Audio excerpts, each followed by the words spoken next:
Hello friends, कैसे हैं आप लोग। हाँ जी बेटे, हमने एक आरटीपी नवंबर 21 एग्ज़ाम की शुरू की हुई है और मैं इसके 2 पार्ट्स आपको दे चुका हूँ। आज हमारा 3rd और फाइनल पार्ट है। तो आरटीपी के जितने भी क्वेश्चंस बचे हुए हैं सारे हम इस वीडियो में निपटा लेंगे। और बेटे समय ख़राब ना करते हुए मैं डायरेक्टली शुरू करना चाहता हूँ क्वेश्चन नंबर 1 से। क्वेश्चन नंबर 1 हमारा फर्स्ट क्वेश्चन, हाँ जी 103 में से है जी, 103 में से है। आप बेटे फटाफट से इस क्वेश्चन पे एक नज़र मारो, फिर हम इस क्वेश्चन को स्टार्ट करते हैं जी। ये हमारा इंड एज 103 में से है।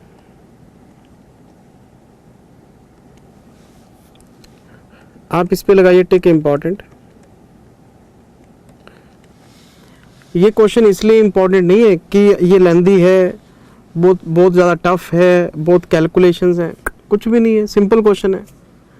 क्वेश्चन की लंबाई देख के कभी क्वेश्चन की डेप्थ का हम एनालाइज नहीं कर सकते। बहुत सिंपल क्वेश्चन है जी। मैं इसको जब समझाने बैठूंगा आपको लगेगा अबे यार 2 पेज का क्वेश्चन देख के बंदा वैसे ही घबरा जाता है, पर जब इसको पढ़ने बैठेंगे आपको लगेगा तो बच्चा क्वेश्चन था, कुछ था ही नहीं। बहुत आसान कैलकुलेशन है, बस थोड़ा सा लॉजिक लगाना है आपने। कॉन्सेप्ट्स आपने पढ़े हुए हैं, उन कॉन्सेप्ट्स के हिसाब से क्वेश्चन सॉल्व करना है बस आपने। क्वेश्चन बहुत आसान है बेटे, कुछ है ही नहीं क्वेश्चन में, जान ही नहीं है।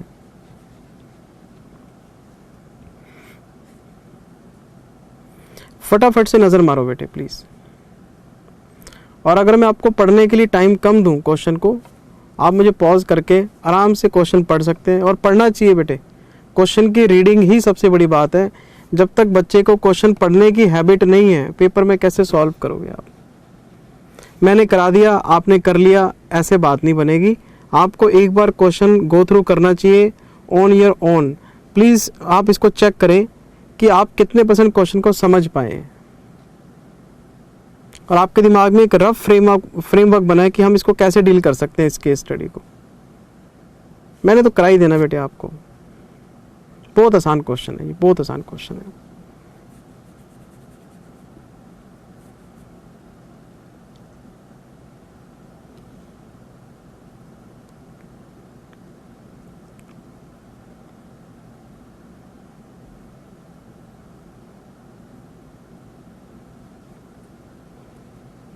ऐसे क्वेश्चन इंस्टीट्यूट खुद थोड़ा ना फ्रेम करता है, किसी न किसी सोर्स से लिए जाते हैं।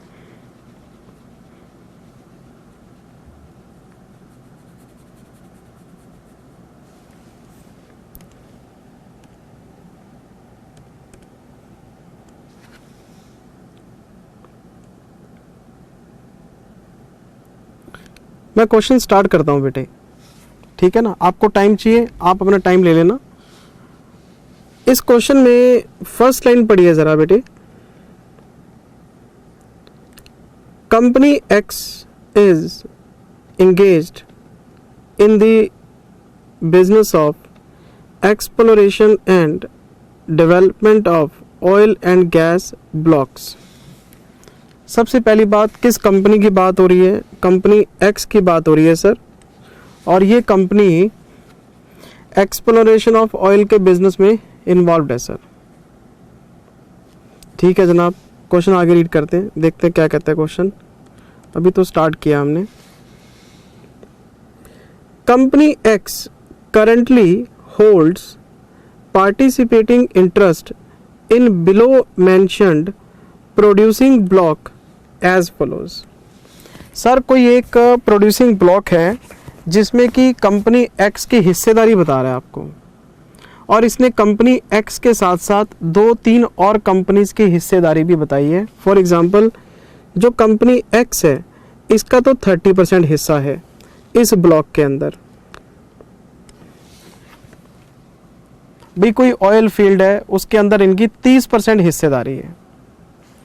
कोई कंपनी वाई है उनके पास 60% हिस्सेदारी है। कोई कंपनी जेड है उनके पास 10% की हिस्सेदारी है। तो टोटल 100% बन गया ये। और मैंने आपको जॉइंट अरेंजमेंट वाला चैप्टर पढ़ाया हुआ है, जॉइंट अरेंजमेंट, जॉइंट वेंचर भी हो सकता है, जॉइंट ऑपरेशन भी हो सकता है। उसमें हमने पाइपलाइन, पता नहीं कैसे कैसे एग्जांपल्स पढ़े हुए हैं। तो ये क्वेश्चन देखने से आपको घंटी बज जानी चाहिए भी, 3 लोग मिलके अगर कोई ब्लॉक पे काम कर रहे हैं तो ये इनकी एक जॉइंट एक्टिविटी है, और कहीं ना कहीं जॉइंट अरेंजमेंट का क्वेश्चन आ गया जिसमें कि 3 लोग हैं जो जॉइंट ऑपरेटर हैं। और अब आपको पता है कि अगर ये इस ब्लॉक को एक सेपरेट एंटिटी बना के काम करेंगे, हम उसको जॉइंट वेंचर बोलेंगे और उस पर इंड AS 28 लगा के इक्विटी मेथड लगा देंगे। लेकिन अगर ये एक सेपरेट एंटिटी स्टैब्लिश नहीं करेंगे और ये जॉइंट ऑपरेशन की तरह डील करेंगे, मतलब पैसा लगा दिया, बस अपनी अपनी बैलेंस शीट में अपनी अपनी हिस्सेदारी रखो और नफ़ा नुकसान बांट लेंगे, तो हम उसको जॉइंट ऑपरेशन बोल देते हैं।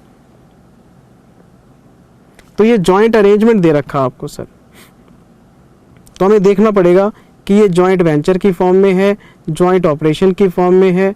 जॉइंट वेंचर की फॉर्म में है तो इक्विटी मेथड लगाएंगे, एसोसिएट की तरह डील करेंगे, क्योंकि सेपरेट एंटिटी बन गई तो फिर अपनी अपनी हिस्सेदारी के हिसाब से चलो।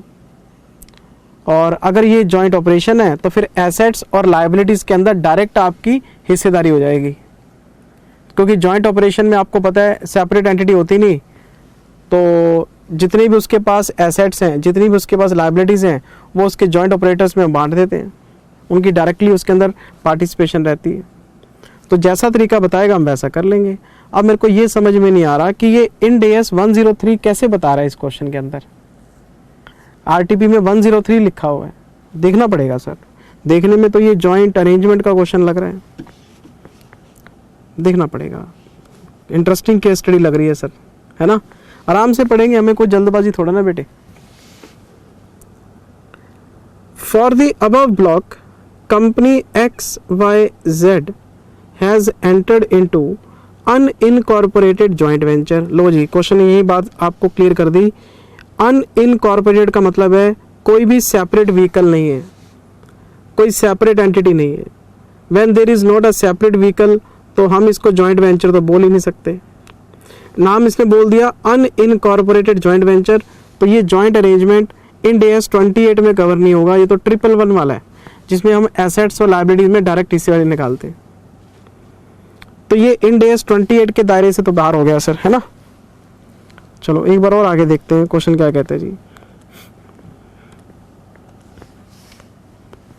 क्लास में तो हमने ऐसे ऐसे केस स्टडीज किए हुए हैं जिसमें सेपरेट एंटिटी नहीं भी होता, सेपरेट एंटिटी नहीं भी होता तो भी 28 लगा रहे होते हैं। मैं उस चैप्टर की डिटेलिंग में भी जाना नहीं चाहता, वो डिटेल में हमने क्लास में सारे केसेस पढ़े हुए हैं। मैं इस क्वेश्चन में ही रहना चाहता हूँ और इसको ऊपर ऊपर से पढ़ना चाहता हूँ। एक बार मैं समझने की कोशिश करना चाहता हूँ कि अगर ये क्वेश्चन डायरेक्टली बच्चे के पेपर में आ जाए तो बच्चा इसको कैसे हैंडल करेगा।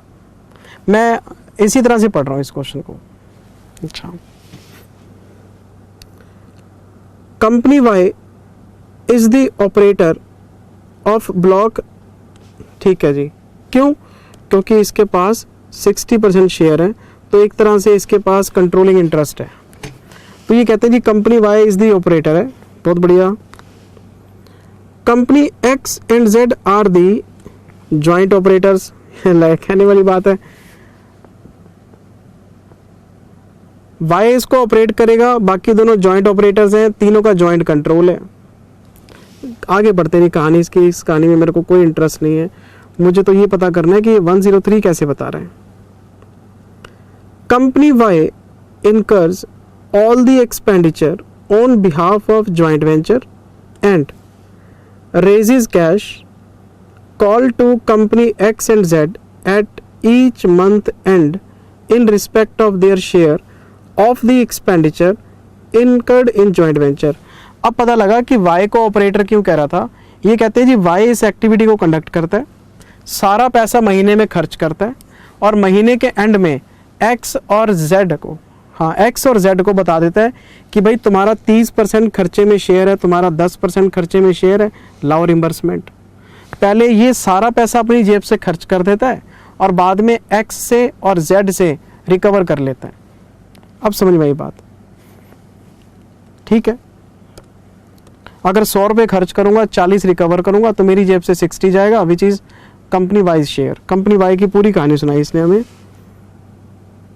all the manpower and the facilities, machineries owned by the joint venture and thereby owned by all joint operators. जब कोई सेपरेट व्हीकल है ही नहीं, जब कोई एंटिटी इनकॉर्पोरेट हुई नहीं, तो एंटिटी के नाम पे तो कुछ है ही नहीं, सारे एसेट्स और लायबिलिटीज़ तो जॉइंट ऑपरेटर्स के होंगे, और वो भी 30-60-10 की रेशियो में होंगे। ये बात तो हमें पता है। हमें इसने पूरी कहानी सुना दी, हमने सुन ली। अभी तक क्या निष्कर्ष निकला? निष्कर्ष सिर्फ इतना निकला कि एक जॉइंट ऑपरेशन है, उसको चलाने वाले 3 लोग हैं। मेजर होल्डिंग वाई के पास है, वाई पहले सारा पैसा खर्च करता है, महीने के एंड में दोनों से रिकवर कर लेता है। जितने भी एसेट्स, मशीनरीज और मैन पावर है, तीनों के कंबाइंड है। सेपरेट व्हीकल बनाया नहीं, तो उनके अपने नाम पे रहेगा। अगर तो कोई सेपरेट एंटिटी होती तो वो एंटिटी अपने नाम से एसेट्स और लायबिलिटीज़ को होल्ड कर लेती, लेकिन ये तो जॉइंट ऑपरेटर्स हैं, तो इन्हीं के नाम पे एसेट्स होंगी, इन्हीं के नाम पे सारी मशीनरी, मैन पावर सभी अपने नाम, मतलब 60-30-10 की रेशियो में ओन करेंगे। सीधी सी बात है यार। ये हमने ऊपर से क्वेश्चन पढ़ लिया एक बार, अभी आगे जरा पढ़ते हैं, जरा क्या कहता है क्वेश्चन। मैं अभी भी बड़ा उत्सुक हूँ ये जानने के लिए कि 103 कैसे लगा। ये तो कहानी सारी जॉइंट अरेंजमेंट की सुना रहा है। मैं क्वेश्चन आगे पढ़ता हूँ sir. For past few months due to liquidity issues company Z defaulted in the payment of cash calls to the operators. लो जी, जेड का शेयर है 10% और वो लिक्विडिटी क्राइसिस में फंस गया। वाई ने पैसा खर्च किया, जेड से महीने के एंड में मांगा कि ला भाई तेरा शेयर 10%, वो कहता पैसे नहीं है, लिक्विडिटी इशू आ गया। अब जेड अगर पैसा नहीं देगा तो फिर झगड़े वाली बात है ना। भाई एक हॉस्टल का रूम है, उसमें 3 दोस्त रहते हैं, तीनों खर्चे को बियर करते हैं। अब उसमें से अगर एक रूममेट खर्चा नहीं देगा तो 1-2-3 महीने तक तो दोस्त भी सपोर्ट करेंगे। अब दोस्त कौन सा खुद कमाते हैं, वो भी अपनी फैमिली से मांगते हैं, तो एक टाइम के बाद सबकी मजबूरियां हो जाती हैं सर। अब तीनों दोस्त मिलकर काम कर रहे हैं, अब एक कंपनी अगर 10% हिस्सा खर्चे में नहीं डालेगी तो फिर बाकी दोनों कंपनी को नुकसान हो जाएगा, देखना पड़ेगा। Therefore, company Y has issued notice to company Z for withdrawal of their participating right from 1st April X1। 1/4/2001 X1 Y ने Z को बोल दिया भैया हिसाब कर ले, जो तेरा 10% हिस्सा है जॉइंट वेंचर में अपना विड्रॉ कर ले।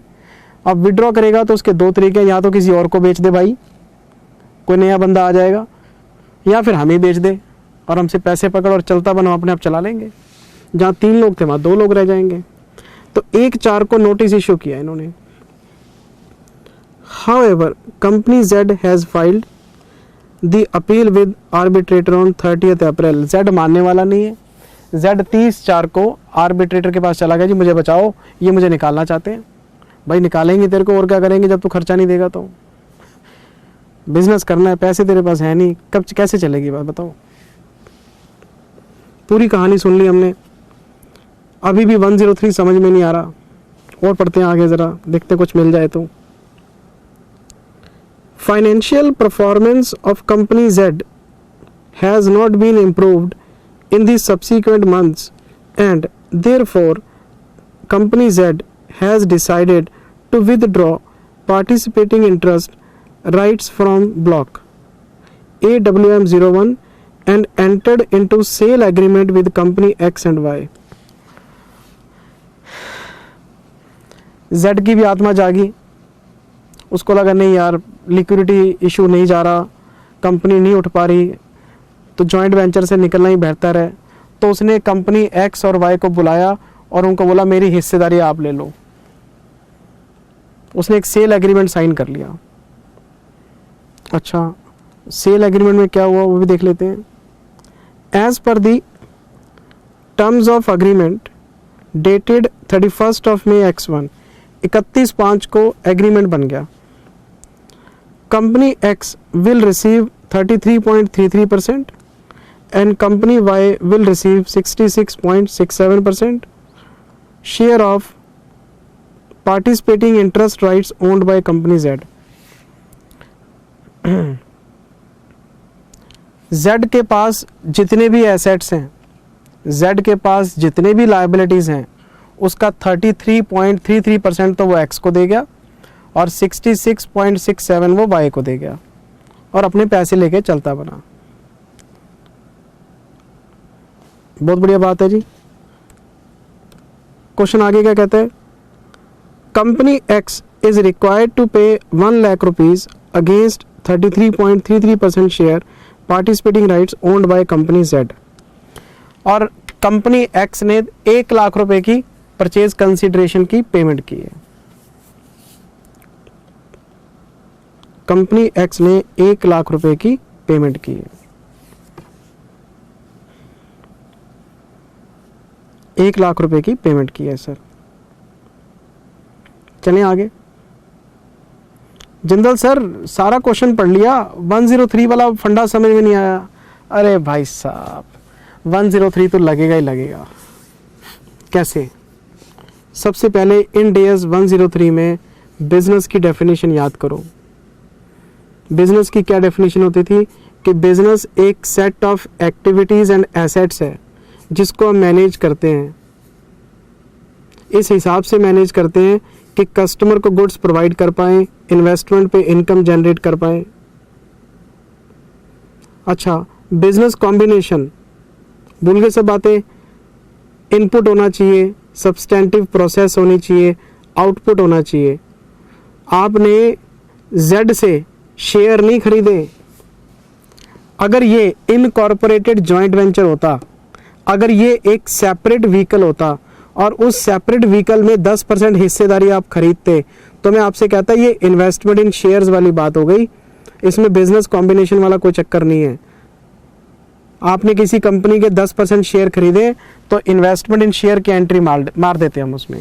मैं स्टेप बाय स्टेप एक्विजिशन के हिसाब से चल पड़ता। लेकिन यहाँ पंगा कुछ और है। यहाँ पे इनकॉर्पोरेटेड जॉइंट वेंचर तो है ही नहीं, तो आप कोई इक्विटी तो खरीद नहीं रहे।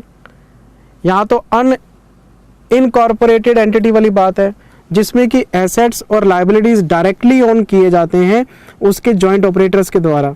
तो अगर मैं जेड से 10% हिस्सेदारी खरीदता हूँ, चाहे 2 लोगों ने मिलकर खरीदी है, तो मैं उससे एसेट्स और लायबिलिटीज ले रहा हूँ। मैं उसकी शेयर कैपिटल नहीं ले रहा, मैंने तो उससे एसेट्स और लायबिलिटीज खरीदे हैं। अपना प्लीज दिमाग की घंटी बजाओ कि ये सेपरेट व्हीकल का क्वेश्चन नहीं है। अगर सेपरेट व्हीकल का क्वेश्चन होता तो एसेट्स और लायबिलिटीज सेपरेट व्हीकल के नाम पे होते, और अगर मैं उसमें कोई हिस्सेदारी खरीदता तो उसकी शेयर खरीदने वाली बात होती। ऐसा तो कुछ है नहीं। जब सेपरेट व्हीकल है ही नहीं और मैं कंपनी जेड से कह रहा हूँ ला तेरी हिस्सेदारी हमें दे दे, और वो डायरेक्टली एसेट्स और लायबिलिटीज ओन करता है, तो वो हमें दे जाएगा। ब्लॉक के अंदर जितने भी एसेट्स और लायबिलिटीज उसके पास हैं वो हमारे नाम कर जाएगा। तो इसलिए इनपुट तो है, सब्सटेंटिव प्रोसेस भी है। प्रोसेस क्या है? ये एक्सप्लोरेशन और डेवलपमेंट ऑफ ऑयल का काम करते हैं, और आउटपुट भी है। गैस और ऑयल क्या है? इसके आउटपुट्स हैं। तो अगर हम 103 के हिसाब से देखें तो जेड से एक्स ने 33.33% हिस्सेदारी खरीदी है, शेयर कैपिटल की नहीं, एसेट्स और लायबिलिटीज की। तो मैं क्या करने वाला हूं, मैं कंपनी जेड की बैलेंस शीट लूंगा, उसके सारे एसेट्स का 33.33 एक्स के एसेट्स में जोड़ दूंगा, 66.67 वाई के एसेट्स में जोड़ दूंगा। लायबिलिटीज का भी यही काम करूंगा। परचेज कंसीडरेशन लिख दूंगा, और या तो गुडविल आएगी या कैपिटल रिजर्व बार्गेनिंग परचेज आएगा।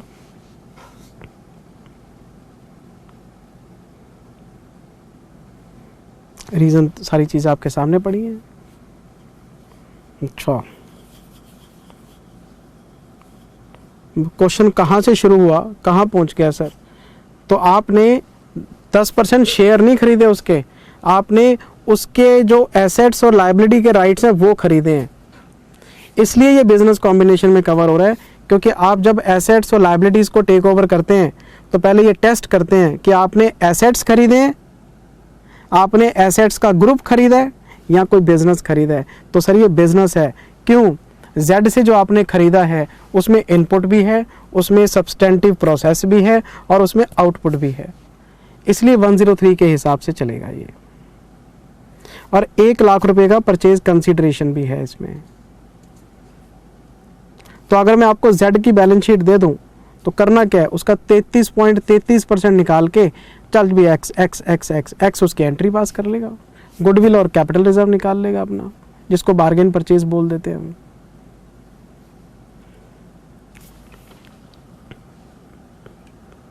मैं जरा क्वेश्चन एक बार फिर आगे पढ़ना चाहता हूं।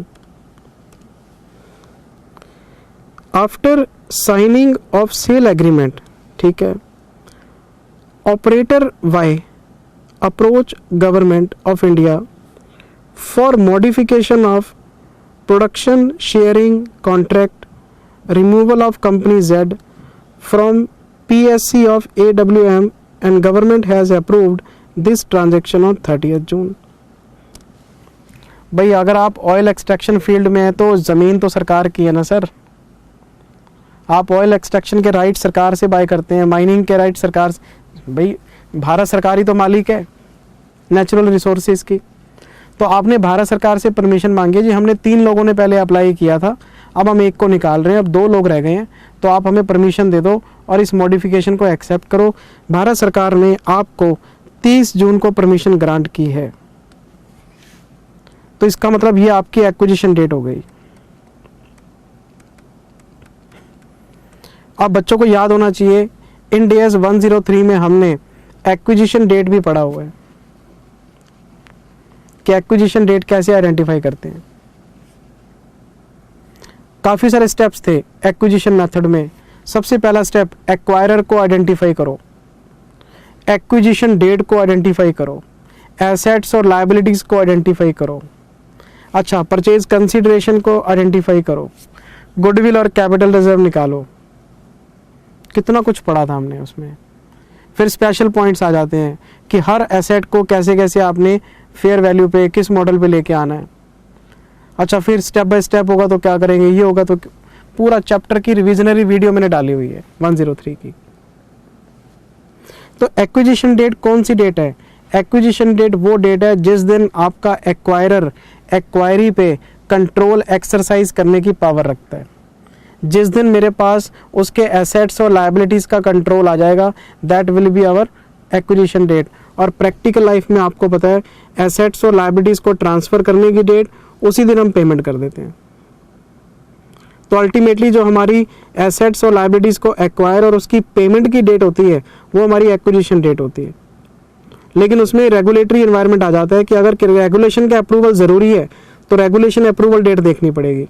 और कभी कभार क्या होता है, मतलब पेमेंट बाद में होती है, कंट्रोल पहले आ जाता है, तो हम उसको एक्विजिशन, मतलब डेट देखनी पड़ती है सब्जेक्ट टू द केसेस। वैसे तो कंट्रोल की डेट है, कभी कभार पेमेंट बाद में होती है, कंट्रोल पहले आ जाता है, कभी कभार पेमेंट पहले हो जाती है, कंट्रोल बाद में आता है। जैसे इसमें गवर्नमेंट का अप्रूवल ज़रूरी था तो 30 जून हमारी एक्विजिशन डेट है, क्योंकि रेगुलेटरी एनवायरनमेंट वाला पॉइंट लग गया। ये सारी चीज़ें हमने क्लास में वन बाय वन डिटेल में डिस्कस किए हुए बेटे।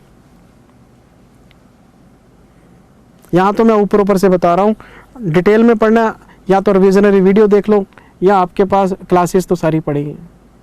हमने कुरेद के सारी चीज़ें पढ़ रखी हैं। और आपको पता है मैं थ्योरेटिकल क्वेश्चंस पे ज़्यादा फोकस करता हूँ, प्रैक्टिकल तो बच्चे कर ही लेते हैं, प्रैक्टिकल में तो बोर होता ही नहीं बच्चा। मेन प्रॉब्लम तो थ्योरी है। अब मुझे एक बात बताओ, बार बार हम एक ही बात कहते हैं, बार बार हम एक ही बात कहते हैं, अरे नहीं फटाफट कराओ फटाफट कराओ फटाफट कराओ फटाफट कराओ। जब ऐसे क्वेश्चन सामने आते हैं तो जब तक आप ठहराव से नहीं पढ़ेंगे, मुझे पता 10 मिनट फालतू लग सकते हैं, मुझे पता है इस बात का। तो पेपर में आपकी स्ट्रेटजी क्या होनी चाहिए? पेपर में आपको सबसे पहले आसान क्वेश्चन निपटाने चाहिए। जब क्वेश्चन पेपर बच्चे के हाथ में आता है ना, उसको पढ़ो आप, क्वेश्चन टिक कर लो फटाफट से कि ये तो आसान है यार, डिट्टो तो किए हुए हैं, पहले उनको निपटाओ, टाइम कम लगता है, ताकि लास्ट में जब इन क्वेश्चंस के ऊपर हाथ डालो तो टाइम स्पेयर रहे आपके पास। डाउटफुल क्वेश्चन को कभी पहले अटेम्प्ट मत करो, क्योंकि 3-4 क्वेश्चन तो आपको मिलने ही मिलने हैं जो आपने कर रखे होंगे और जिसमें आपको कॉन्फिडेंस भी होगा। प्रॉब्लम तो 1-2 क्वेश्चन की रहती है, उसके लिए आपके पास फिर टाइम बच जाता है सोचने का कि हाँ इसमें क्या करना है आपने। और सर देखो CA फाइनल का पेपर है, एक आधा क्वेश्चन तो बनता भी है इंस्टीट्यूट का जो ट्रिकी हो, थोड़ा सा घुमावदार हो। ये तो बच्चे की नॉलेज कैसे टेस्ट होगी आप मुझे बताओ। अगर सारा कुछ ही स्टडी मैट से उठा के चिपका के पकड़ा देंगे आपको, फिर बच्चे की क्या काबिलियत है उसके अंदर, फिर तो CBSE वाले पेपर ही हो जाएंगे आपके। भी एक एनसीईआरटी की बुक कर लो, एक एग्जाम्पलर कर लो, आ जाएंगे 95-96% नंबर आपके। तो एक्विजिशन डेट हमारी क्या है, 30 जून है सर इसके अंदर। Government approval for the modification in PSC is essential given the industry in which, तभी तो कह रहा हूँ कि ये हमारी एक्विजिशन डेट है, ऐसा जरूरी है अप्रूवल, इसके बिना मॉडिफिकेशन नहीं हो सकता, ठीक है। In which the joint operators operate, ठीक है जी, सारा क्वेश्चन पढ़ लिया हमने, सारा क्वेश्चन हमने पढ़ लिया। क्वेश्चन आगे क्या कहते हैं, एक तो कंपनी एक्स की बैलेंस शीट है आपके पास और एक कंपनी जेड की बैलेंस शीट है आपके पास।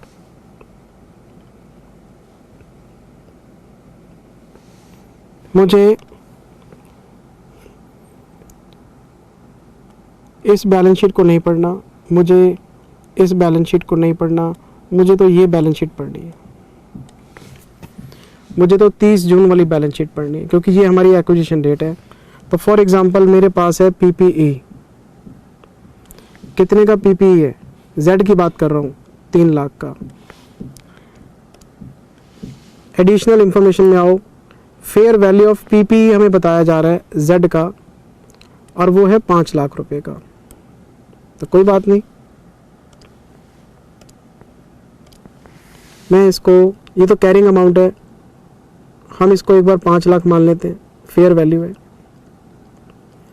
इसका 33.33% किसको देना, आपने एक्स को देना है, कितनी अमाउंट आ जाएगी,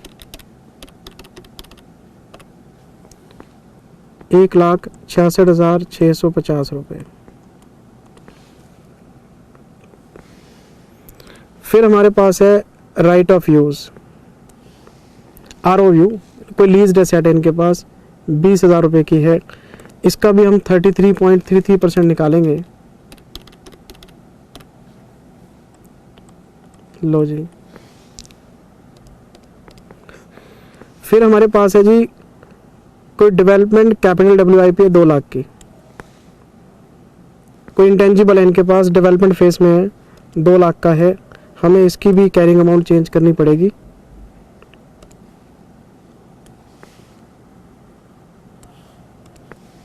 लो जी 2 लाख कर देते हैं इसको हम, तो 2 लाख का 33.33% ये आ जाएगा जी 66,660। उसके बाद है जी फाइनेंशियल एसेट, लोन रिसीवेबल, करो इसका वही 33.33%, 16,665। इन्वेंट्री 999, फिर 1 लाख का 33.33%,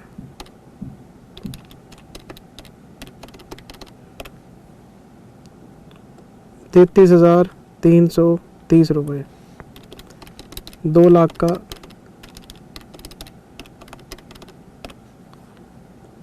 66,660 रुपये,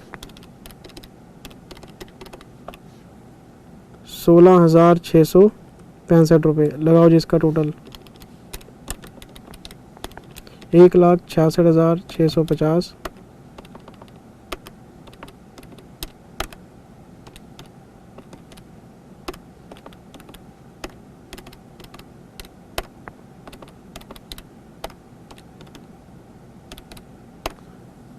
$383,295।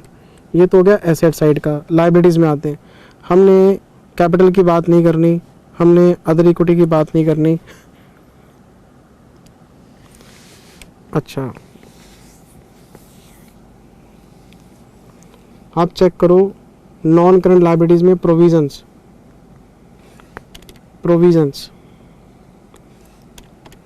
2 लाख का 33.33%, 66,660, और 1 लाख का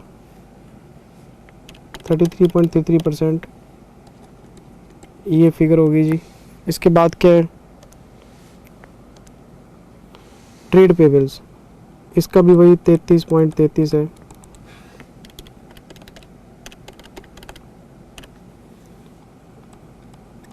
लो जी, एक बार एडिशनल इंफॉर्मेशन पर नज़र मार लो। Fair value of all other assets and liabilities acquired or assumed to be their carrying values. कहते हैं सिर्फ एक पीपीई और एक डेवलपमेंट डब्ल्यूआईपी, दो वैल्यूज को चेंज कर लो, बाकी के कैरिंग वैल्यूज और फेयर वैल्यूज सेम है, except cash and cash equivalents. तो कैश इक्विवेलेंट की फेयर वैल्यू तो वैसे भी नहीं होती। 100 रुपए का नोट है तो 100 में ही चलेगा। Cash and cash equivalents of company Z are not to be acquired by company X as per the terms. अच्छा, इसका जो कैश है, कितना है कैश, ये रहा, इसको काट दो लिस्ट में से। क्यों?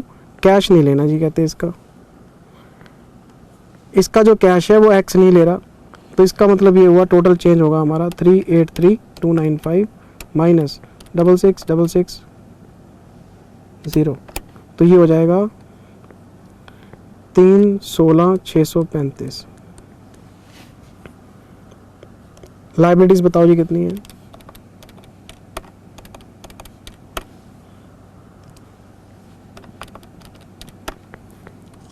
₹1,66,650 की लाइबिलिटीज है। क्वेश्चन आगे रीड करते हैं।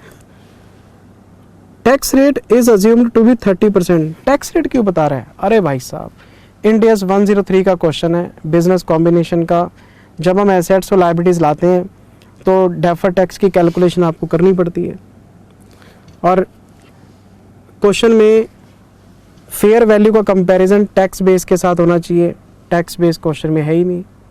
तो मैंने आपको क्लास में बता रखा है, अगर टैक्स बेस आपको एसेट्स और लाइबिलिटीज का ना दे रखा हो तो जो कैरिंग अमाउंट होती है ना क्वेश्चन में, जो बुक वैल्यू होती है, उसी को टैक्स बेस मान लिया करो।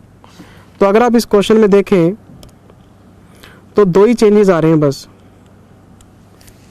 दो ही चेंजेस आ रहे हैं। कैसे?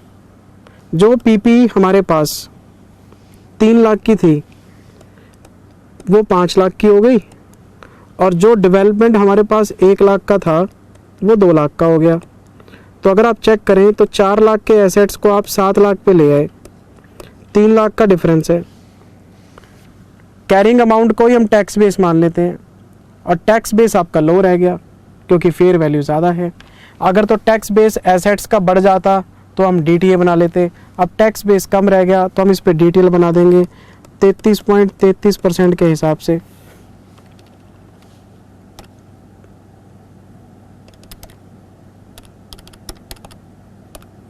तो ये आ गया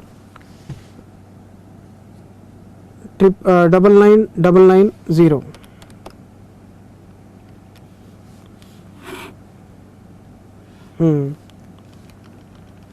ये आ गया 3 लाख का डिफरेंस है। पहले तो इसका 33.33% निकालो, अब इसका टैक्स निकालो 30% का। हाँ, अब ठीक है। अब इसका 30% का टैक्स निकालो। पहले हमने अपना हिस्सा निकाला, इस हिस्से के अंदर हमने 30% टैक्स निकाल दिया, तो DTL आ गया हमारा 29,997। भाई ये सारे एसेट्स हमारे थोड़ा ना है, हमारे तो 33.33% है, 1/3 है। 1/3 अपना हिस्सा निकाला तो 1 लाख का डिफरेंस आ गया। 1 लाख का डिफरेंस आ गया, उसका 30% निकाल लो, तो ये कितना आ गया? 29,997 का DTL आ गया। इसमें मैंने जोड़ दिया DTL 29,997, 1,66,650 प्लस 29,997, तो 1,96,647। एसेट्स बताओ कितने के थे? एसेट्स बताओ जनाब कितने के थे? ये रही जी 316,635 के। अगर मैं एक एंट्री मारूं इसमें तो एसेट्स को डेबिट करूंगा 316,635, लाइबिलिटीज़ को क्रेडिट करूंगा 196,647। मैं इसमें कैश लिखूंगा 1 लाख रुपए जो PC दिया हमने। बाकी डिफरेंस क्या होगा? गुडविल और capital reserve. 316,635 minus 196,647 minus 1 lakh, लो जी 19,000 कैपिटल रिजर्व आ गया जी, 19,988। इसको हम OCI में ले जाएंगे। आपको मैंने 2 केस बता रखे हैं बार्गेन परचेज के। बार्गेन परचेज के 2 केस बता रखे हैं। अगर तो आप बार्गेन परचेज का रीज़न एक्सप्लेन कर सकते हैं फिर तो OCI में नहीं जाएगा। अगर आप रीज़न एक्सप्लेन नहीं कर पा रहे तो OCI में जाएगा। यहाँ पे भी 2 केस हमने पढ़े हुए हैं, ये OCI में डाल दिया आपने, तो इसकी एक एंट्री मार देनी है आपने, बस क्वेश्चन ख़त्म हो गया। बस इतना ही काम था।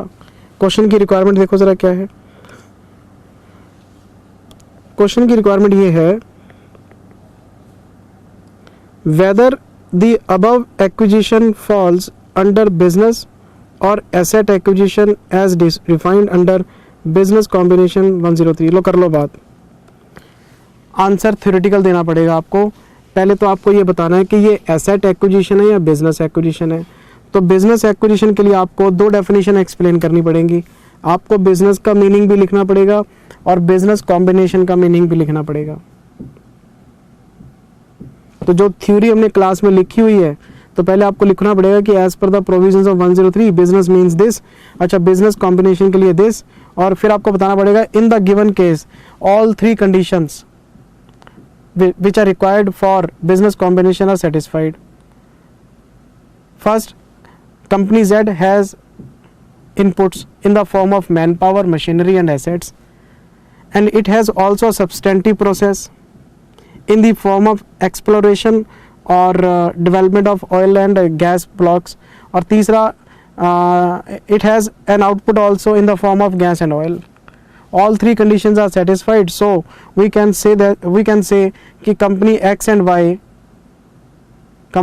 and Y have taken business of company Z. हमने कोई शेयर थोड़ा ना खरीदे हैं, एसेट्स और लायबिलिटीज खरीदे हैं। दूसरा एक और केस बनता है, कहते बताओ जी एक्विजिशन डेट क्या है। अब आपको इसमें एक्विजिशन डेट की पूरी थ्योरी लिखनी पड़ेगी कि जी एक्विजिशन डेट वो डेट होती है जिस दिन हम कंट्रोल ले लेते हैं। और in practical life the date of transfer of assets and liabilities and payment is our acquisition date. लेकिन कुछ टाइम का in some cases acquisition date may be earlier और later subject to the circumstances. तो अगर earlier है तो आप earlier ले लो, लेटर है तो लेटर ले लो। लेटर होगी रेगुलेशन, आपको परमिशन नहीं मिली। अर्ली क्या है, आपको जल्दी इन्होंने कंट्रोल दे दिया। तो एक्विजिशन डेट का आपको फंडा बताना है 30 जून है जी। फिर कह रहे हैं जी आप जर्नल एंट्री पास करो। जर्नल एंट्री ये रही। आपको पहले एक वर्किंग नोट बनाना पड़ेगा, सारी चीज़ों का 33% निकाल के 33 कर लो, एंट्री पास कर लो। ये रही आपकी एंट्री। और बार्गेन परचेज को आप कैपिटल रिजर्व में डाल के OCI में दिखा देना। अच्छा जी, और फिर आपको बैलेंस शीट बनानी है किसकी, एक्स की। जब आपने एंट्री पास कर ली तो जो जो चीज़ें आपने डेबिट की हैं वो सारी चीज़ें एक्स की बैलेंस शीट में जोड़ के एक्स की टोटल बैलेंस शीट बना देना। क्या दिक्कत है मुझे बताओ आप। मुझे तो कोई प्रॉब्लम लगती नहीं है इसके अंदर।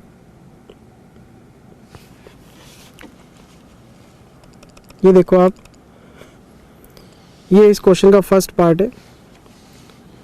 इन्होंने सबसे पहले बिजनेस को एक्सप्लेन किया है कि जी एक सेट ऑफ एक्टिविटीज़ होता है, एसेट्स होता है जो कि मैनेज किए जाते हैं ताकि हम कस्टमर को गुड्स प्रोवाइड कर पाएँ, इनकम जनरेट कर पाएँ। हो गया जी।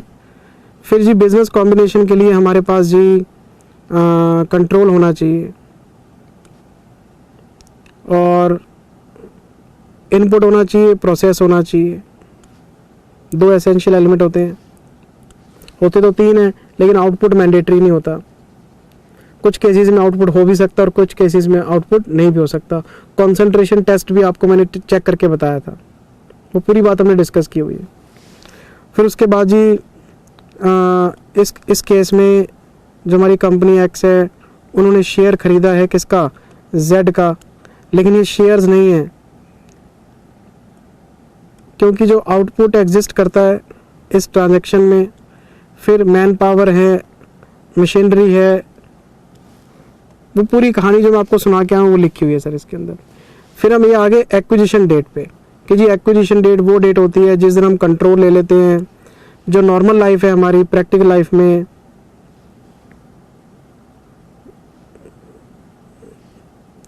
जिस दिन हम एसेट्स लेते हैं, लाइबिलिटीज अज्यूम कर लेते हैं और पेमेंट कर देते हैं, वो हमारी क्लोजिंग डेट हो जाती है। However acquirer might obtain control on a date which is either earlier और लेटर, पहले भी हो सकती है बाद में। इस वाले केस में हम 30 जून लेके चलेंगे क्योंकि गवर्नमेंट का अप्रूवल हमारे पास लेट आया जी। To be completed only on receipt of such approval. अब सर जो राइटिंग स्किल्स हैं वो तो बच्चे की अपनी है। फॉर्मेट तो सबको ही पता है कि पहले आपको इंडेस को एक्सप्लेन करना है, फिर आपको गिवन कंडीशन को एक्सप्लेन करना है, फिर आपको कंक्लूजन बताना है। फॉर्मेट तो सारे बच्चों को पता है, राइटिंग स्किल्स सबकी अपनी अपनी है। मेरी राइटिंग स्किल्स बहुत माड़ी थी सर, मैंने हमेशा अपने कॉलेज के प्रोफेसर से डांट खाई है। मैंने पंजाब यूनिवर्सिटी से बीकॉम किया हुआ है, तो कल्याणी पब्लिशर्स की बुक लगती थी अकाउंट्स में, जैन नारंग की बुक, शायद बच्चे आज भी पढ़ते हो। उसके अंदर ढेरों मिस्टेक्स थी। मैं ट्यूशन पे जाता था, मत्था पकड़ के बैठ जाता था कि सर जो कॉन्सेप्ट कहते हैं उसके हिसाब से तो क्वेश्चन ही नहीं हो रहे। कॉलेज का प्रोफेसर वही पढ़ाएगा जो बुक पे लिखा हुआ है, नहीं लिख के आओगे नंबर नहीं देगा आपको। मेरी बात समझ रहे हो? तो राइटिंग स्किल्स तो सबकी अपनी अपनी है। किसी बच्चे की अंडरस्टैंडिंग बहुत ज़बरदस्त है, वो लिखने में मार खा जाता है। किसी बच्चे की अंडरस्टैंडिंग पुअर है लेकिन वो लिखता बहुत बढ़िया है। जब ये दोनों चीज़ें एक ही बच्चे में इकट्ठी हो जाती है तो रैंक आ जाता है सर। बच्चे की समझ भी अच्छी है, राइटिंग स्किल्स भी अच्छी है, लैंग्वेज पे कमांड है उसकी, रैंक आ गया उसका पेपर पढ़ने वाले को अच्छा लगता है। हाँ, ये तो हो गई एग्ज़ाम की बात, लाइफ की बात नहीं है ये ना। रैंक आना लाइफ में सक्सेस की गारंटी नहीं है। प्रैक्टिकल लाइफ में वही लोग आगे बढ़ते हैं जो चीज़ों को ऑब्जर्व करते हैं, जो अंडरस्टैंड करते हैं। क्योंकि प्रैक्टिकल लाइफ में रिटन पेपर नहीं होते, प्रैक्टिकल लाइफ में आपके दिमाग के हिसाब से आपने आगे बढ़ना होता है। तो प्रैक्टिकल लाइफ में आपकी ऑब्जर्वेशन आपके काम आएगी, आप चीज़ों को कैसे ऑब्जर्व करते हैं, कैसे टैकल करते हैं। तो ये ज़रूरी नहीं है कि एक बच्चा सीए में सिर्फ पास हुआ है और एक बच्चे का रैंक आया है, रैंक वाला बच्चा लाइफ में भी उससे आगे रहेगा, ये कोई ज़रूरी नहीं है सर। मेरे पास एक स्टूडेंट था दीपक सेठी के नाम से, वो बच्चा 7 बार फेल हुआ था सीए फाइनल में। और एक स्टूडेंट था खामेश गुप्ता, ये मैं 2 नाम इसलिए ले रहा हूँ क्योंकि मेरे छोटे भाई के दोस्त थे। एक तो पहले अटेम्प्ट में ही पास हो गया, मैं खामेश की बात कर रहा हूँ, और उसने स्टॉक ब्रोकर के पास जॉब पकड़ ली, आज भी वहीं जॉब कर रहा है। और वो जो लड़का 7 बार फेल हुआ था, 8वीं बार में पास हुआ, समझते हो वो कहाँ पे? वो आज HDFC बैंक का नॉर्दर्न रीजन का ऑडिट हेड बन के बैठा हुआ है। मेरी बात समझ रहे हैं आप? तो आप इन चीज़ों से बाहर आ जाइए। रैंक वैंक ये सब हमारी कोचिंग इंडस्ट्री के काम है। रैंक आ जाता है, हम टीचर क्या करते हैं, मैं देखो सच बात बोलता हूँ, हमें भी अपना वो है, बिजनेस चलाने वाली बात है। सब लोग कर रहे हैं तो सब लोग ही करने लग गए, जो नहीं करते थे वो भी करने लगे, नहीं वो पीछे रह जाएंगे। फिर शराफत का कोई मोल तो है नहीं। क्योंकि मैं तो शुरू से ये कहता हूँ कि रैंक तो बच्चे का है, क्रेडिट उसका है, पढ़ा वो है, उसके पेरेंट्स ने उसको पढ़ाया है, उसके पेरेंट्स ने सेक्रीफाइस किया, दिन रात वो जागे हैं, बच्चा पढ़ा है, सारा क्रेडिट उनका है। हमारी तो गाइडेंस थी, हम तो सबको ही देते हैं, सब ने थोड़ा ना फ़ायदा उठाया। तो जो फ़ायदा उठाता है सर वो निकल जाता आगे पढ़ाई में। ये कोचिंग इंडस्ट्री की बातें हैं। प्रैक्टिकल लाइफ में ना, प्रैक्टिकल लाइफ में ये चीज़ें काम नहीं आती। प्रैक्टिकल लाइफ में वही बच्चा आगे जाके लाइफ में सक्सेस ले जिसको ऑब्जर्वेशन कामयाब है। चीज़ों को ऑब्जर्व करो, समझो, समझना बहुत ज़रूरी है कि चल क्या रहा है, ये मैं क्या बोल रहा हूँ, मैं क्या बोलना चाहता हूँ। अगर किसी बच्चे के दिमाग में स्ट्राइक कर गया, वो आगे चीज़ें सॉर्ट आउट कर लेता है अपनी। किताबी मत बनो, किताबी बनना है पेपरों के लिए बनो। प्रैक्टिकल लाइफ में, अच्छा सर हमें प्रैक्टिकल लाइफ में ये काम करने को कहाँ मिलेगा? नहीं मिलेगा। ब्रेन तो शार्प होता है ना ऑब्जर्वेशन से, कभी ना कभी ज़िंदगी में कुछ ना कुछ काम आता ज़रूर है, चीज़ें पड़ी हुई। तो प्लीज़ चीज़ों को ऑब्जर्व करो, समझो चीज़ों को प्लीज़। पेपर तो पास करना ही है, वो तो हमारा प्राइम टारगेट है। पेपर को पास नहीं करेंगे तो सीए कैसे बनेंगे? सीए नहीं बनेंगे डिग्री कैसे आएगी? डिग्री नहीं आएगी तो लोग पूछेंगे कैसे? अपॉर्चुनिटीज़ कैसे मिलेंगी? वो तो बेसिक नीड है हमारी, ये कोई बताने वाली बात है। सीए फेल होने के लिए थोड़ा ना आए, हम पास होने के लिए आए हैं। अच्छा ये आंसर भी है, देखो ये वही आंसर एंट्री मार रखे इन्होंने। मैं आपको वर्किंग नोट बना के देता हूँ। सर ये थ्योरी वाला पार्ट आप कर लेना, थ्योरी तो मैं थ्योरी तो अब लिखवाने से रहा इसमें, क्योंकि क्लास में लिखवाई हुई है सारी थ्योरी, है ना। मैंने कौन सा आपको पीपीटी से पढ़ाया, सारा थ्योरी लिखवाई है क्लास में, हैंड रिटन नोट्स भी टेलीग्राम पे शेयर किए हुए हैं।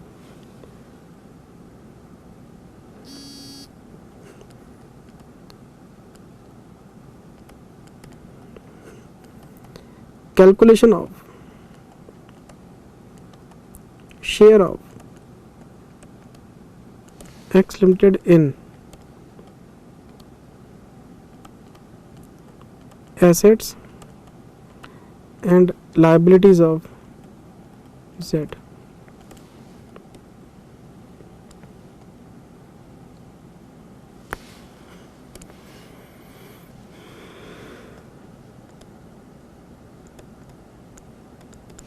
सबसे पहले हैं एसेट्स हमारे पास।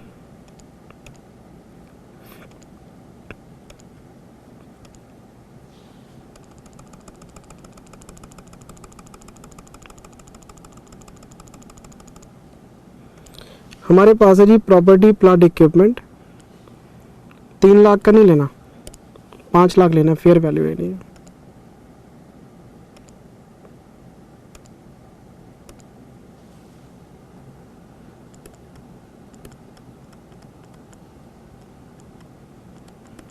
फेयर वैल्यू 5 लाख रुपए है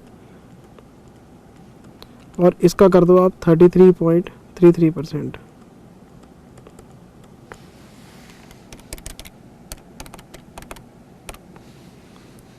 1,66,650 रुपये।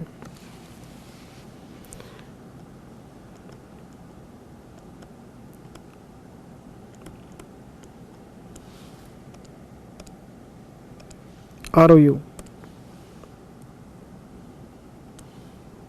20,000।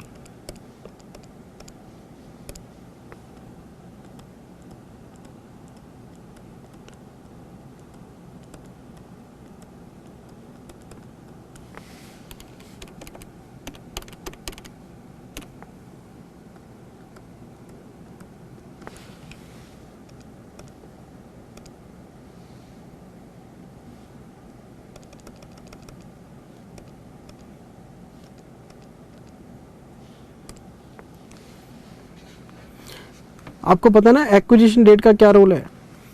एक्विजिशन डेट का रोल सिर्फ इतने होता है कि अगर एक्विजिशन डेट आप 1 जून ले रहे हैं या 30 जून ले रहे हैं तो जो एसेट्स और लायबिलिटीज रिकॉग्नाइज होंगे वो उसी दिन के होंगे। अगर आप एक्विजिशन डेट 1 जून लेते तो एसेट्स और लायबिलिटीज की जो फेयर वैल्यू वो 1 जून वाली होगी। अगर आप 30 जून लेते हैं तो फेयर वैल्यू 30 जून वाली होगी।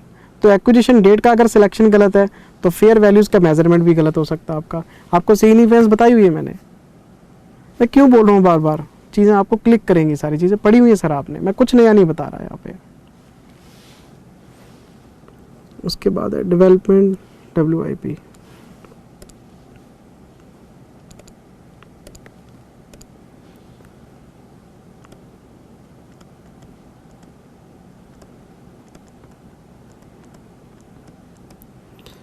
फेयर वैल्यू 2 लाख है जी इसकी।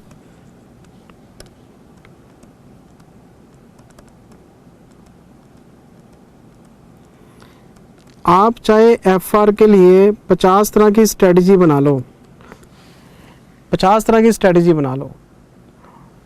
एग्ज़ाम से 1 दिन पहले ये करना है, एग्ज़ाम से 1 हफ्ता पहले ये करना है, अल्टीमेट तो पढ़ाई ही काम आएगी सर। जब तक आप मैदान में उतरोगे नहीं ना तब तक सारे एस्टिमेशन है सर। हम भी इसी दौर से निकले हैं। मेरा फाइनल में रैंक 12 आया था। मेरे से को पूछे कि आपकी क्या स्ट्रेटजी थी, सच बताऊं मुझे थोड़ा ना पता था कि रैंक 12 आएगा। मेरे तो ये था कि 400 नंबर आ जाए, पास हो जाऊं बस। वो तो रिजल्ट जिस दिन आता उस दिन और अच्छा रैंक भी आया है, अच्छा। तो मैं कोई पेपर लिखने के बाद थोड़ा ना मेरे को कंफर्म था कि रैंक आएगा। वो तो इंडिया लेवल में कंपटीशन में कहाँ बैठते हैं, वो तो रिजल्ट वाले दिन पता लगता है। उसके बाद सब पूछने लग जाते हैं कि जी क्या स्ट्रेटजी थी आपकी। नहीं, तो जब तक आप सेल्फ रियलाइजेशन नहीं करेंगे चीज़ों का, सेल्फ ऑब्जर्व नहीं करेंगे, पढ़ेंगे नहीं, तब तक बात नहीं बनेगी सर। जितनी मर्जी स्ट्रेटजी बना लो, स्मार्ट वर्क कर लो, सब कहानी है सर। बाकी हमें लोग कहते हैं कि हम बूढ़े हो चुके हैं, हम पुराने ज़माने के हैं, हम आज के बच्चों के साथ एडजस्ट नहीं करते।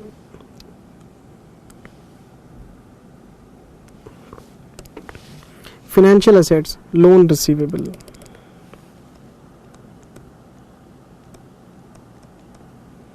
Financial assets, loans receivable.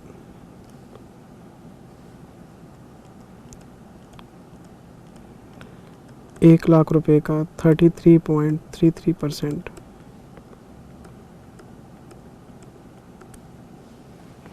अच्छा, और क्या जी भैया? 50,000 था।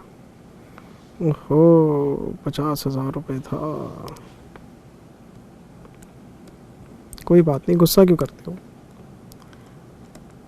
गलती टीचर से भी हो जाती है ना? अपा कोई भगवान थोड़ा ना।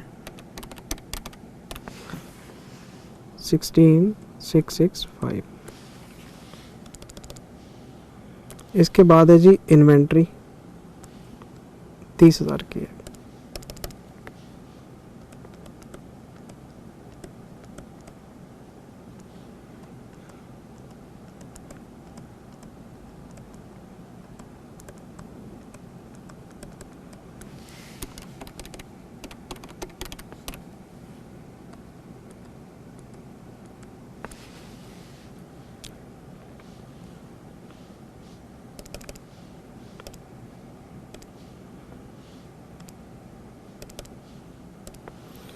इन्वेंट्री के बाद है जी ट्रेड रिसीवेबल, 1,00,000 के।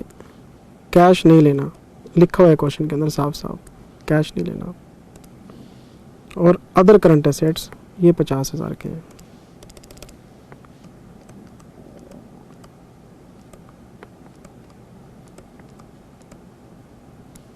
ट्रेड रिसीवेबल,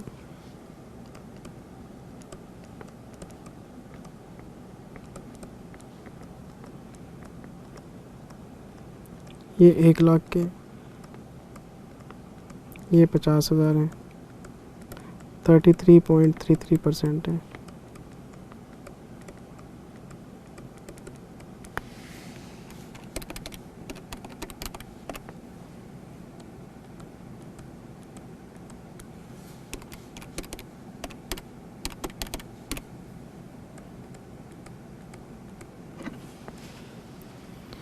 अब आते हैं लायबिलिटीज़ में।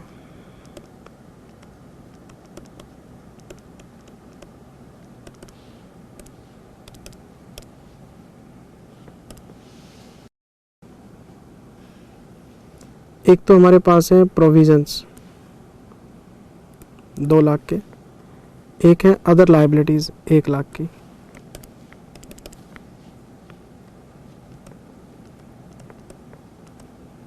प्रोविजंस,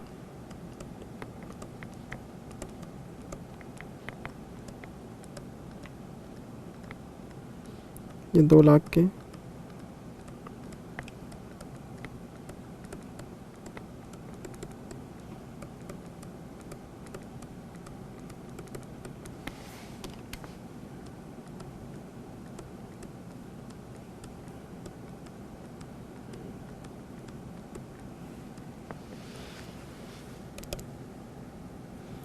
एक हमारे पास है जी ट्रेड पेबल्स, कितने के हैं?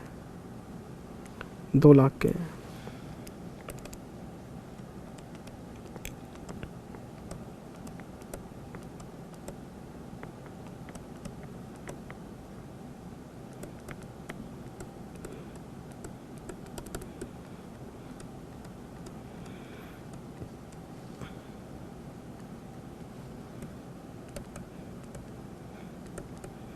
ये आ जाएंगे net assets acquired excluding DTL। कितना आया जी? 1,66,650 plus 6666 plus 66,660 plus 16,665 plus 9999 plus 33,330 plus 16,665 plus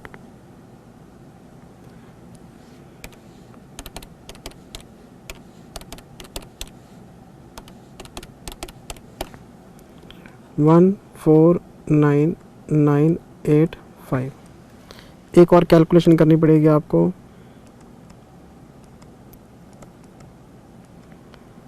calculation of DTL, यहाँ हमें लिखना चाहिए deferred tax.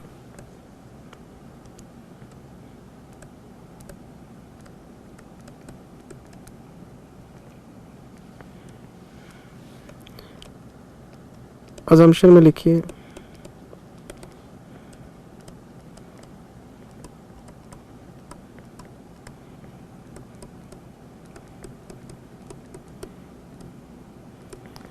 tax base of assets acquired is not mentioned, due to which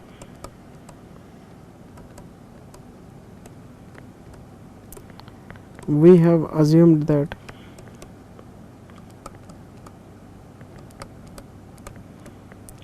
carrying amount and tax base is same.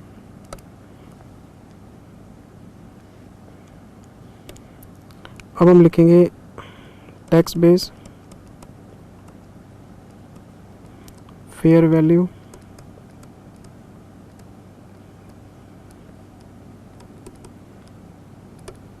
Difference. एक हमारे पास है PPE और एक है कैपिटल WIP। इसका टैक्स बेस है 3 लाख का, फेयर वैल्यू है 5 लाख की, डिफरेंस आ गया 2 लाख का। ये है 1 लाख रुपए, ये है 2 लाख रुपए, डिफरेंस है 1 लाख रुपए का, टोटल 3 लाख रुपए।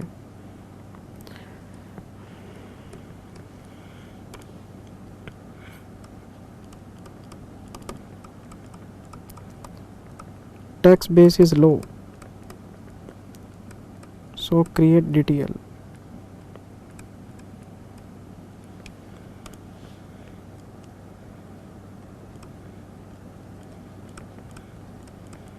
Company's X share in DTL 3 lakh 33.33% into 30%.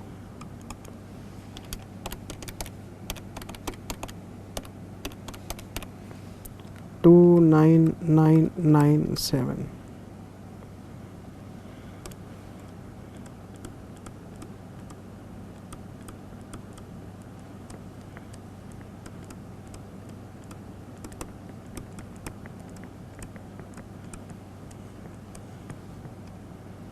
First entry बताओ जी। पीपीई डेबिट, ROU डेबिट, कैपिटल WIP debit,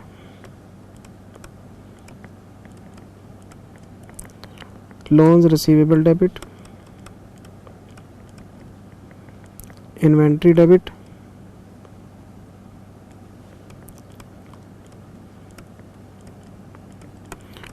trade receivable debit, other current assets debit.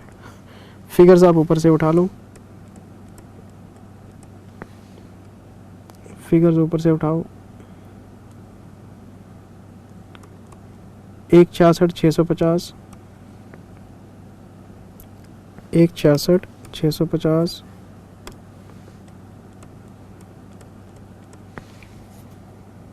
6,666,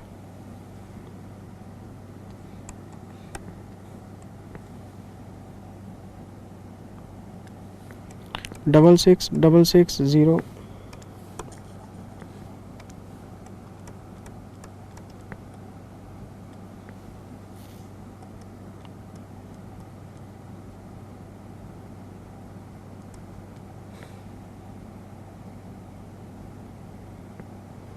inventory,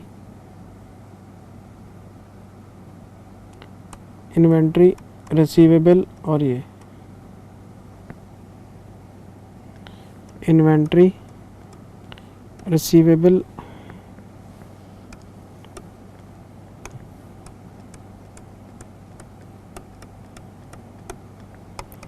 to provisions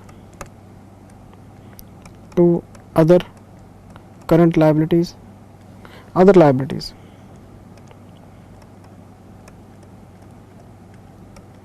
to trade payables, to DTL,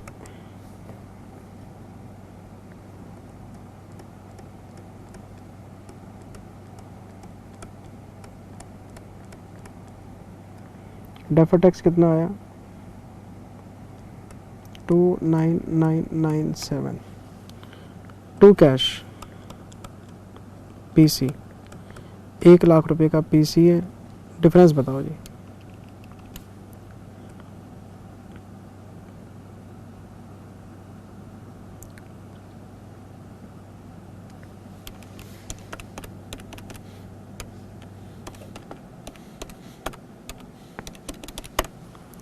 to bargain purchase,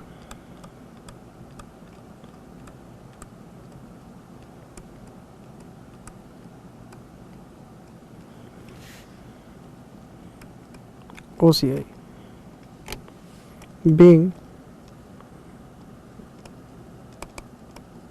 business acquired। पहले हमने ये बताया जी business है, फिर हमने ये बताया एक्विजिशन डेट जून है, तो जून की फिगर्स को लो, फिर हमने उसकी 33.33 के हिसाब से सारी शेयरिंग निकाल के डेफर टैक्स निकाल के ये एंट्री मार दी, बार्गेन परचेज को OCI में डाल दिया। अब बनानी है balance sheet. Sir balance sheet आप बना लेना, कैसे, ये देखो ना, अभी मैं आपका टाइम वेस्ट करता हूँ। ये 166,650 ये फॉर्मेट तो है ही आपके पास, ये है ना फॉर्मेट, ये रही एक्स, ये रही इसकी 30 जून की फिगर, इसमें प्लस करो 166,650, इसमें प्लस करो, लो जी इसमें प्लस करो, मेरी बात समझ रहे हो, जो जो चीज़ आपने डेबिट की है वो एसेट्स में जोड़ते चलो, जो जो चीज़ आपने क्रेडिट की है वो लायबिलिटीज़ में जोड़ते चलो, और जो कैश है आपका यहाँ से 1,00,000 माइनस कर लेना क्योंकि आपने PC पे किया है, तो RTP में बैलेंस शीट है, आप चेक कर लेना, कुछ है ही नहीं। मैं आपको चेक करा देता हूँ इसका आंसर, ये देखो आप, ये देखो बेटे इसका आंसर,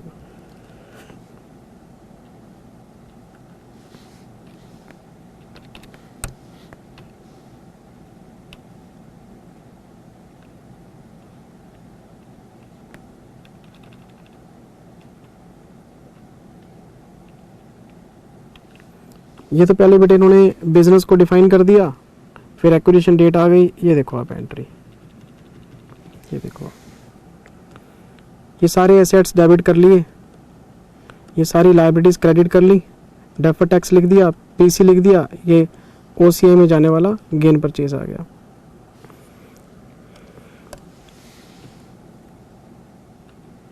ये बैलेंस शीट बना दी, उसके बाद प्लस प्लस करके जो चीज़ें आपने लिखी हैं वो प्लस कर दी इन्होंने सारी। ये तो अब मैं आपको नहीं कराता, वैसे भी कर लोगे।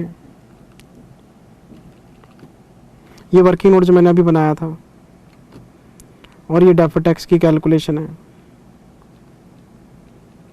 फिर इसके बाद है बेटे, फिर इसके बाद है अगर हम नेक्स्ट क्वेश्चन पे जाते हैं तो क्वेश्चन नंबर 1 तो मैंने आपको पूरा समझा दिया। लो जी, ये हमारे पास है इंड AS 1 और क्वेश्चन नंबर 2 बेटे, फटाफट से नज़र मारो। जितना टाइम क्वेश्चन नंबर 1 पे लग गया उतने टाइम में बाकी जितने भी क्वेश्चन बचे हुए हैं हमारे वो सारे हो जाएंगे बेटे। क्वेश्चन नंबर 2 बेटे, फटाफट से नज़र मारो।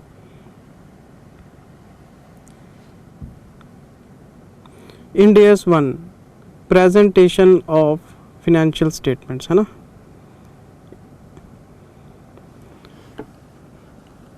अगर आपको क्वेश्चन पढ़ने के लिए टाइम चाहिए, मैं बार बार बोलता रहता हूँ, है ना, मैं क्वेश्चन पढ़ा देता हूँ बेटे। अगर आपको क्वेश्चन पढ़ने के लिए टाइम चाहिए यू कैन पॉज मी, है ना, और आप अपने हिसाब से टाइम दे सकते हैं। मैं क्वेश्चन पढ़ना स्टार्ट कर देता हूँ, निपटाता हूँ बेटे इसको। Is of setting permitted under the following circumstances. सबसे पहली बात, ऑफ सेटिंग के ऊपर क्वेश्चन आया हुआ है। इनकम और एक्सपेंस को ऑफसेट कर सकते हैं क्या? एसेट और लायबिलिटी को ऑफसेट कर सकते हैं क्या? इनफ्लो और आउटफ्लो को ऑफसेट कर सकते हैं क्या? सेट ऑफ ऑफसेट मतलब नेट फिगर। मैंने किसी से 2 लाख लेने हैं और उसको 1.5 लाख देना है, तो क्या मैं इसको काट वाट के 50,000 दिखा सकता हूँ क्या? अगर मैं किसी बंदे को 1 लाख रुपए का माल बेचता हूँ और उससे 80,000 रुपये का माल खरीदता हूँ, तो मैं एक ही पार्टी से सेल और परचेज दोनों कर रहा हूँ, तो वो मेरा डेटर भी है क्रेडिटर भी है, ये नेट ऑफ हो सकते हैं क्या? क्या सेल परचेज जो है उसको नेट ऑफ करके नेट परचेज नेट सेल दिखा सकते हैं क्या? तो ये ऑफ सेटिंग के ऊपर आपसे कुछ चीज़ें पूछेगा, तो देख लेते हैं। ABC 3 पॉइंट्स हैं।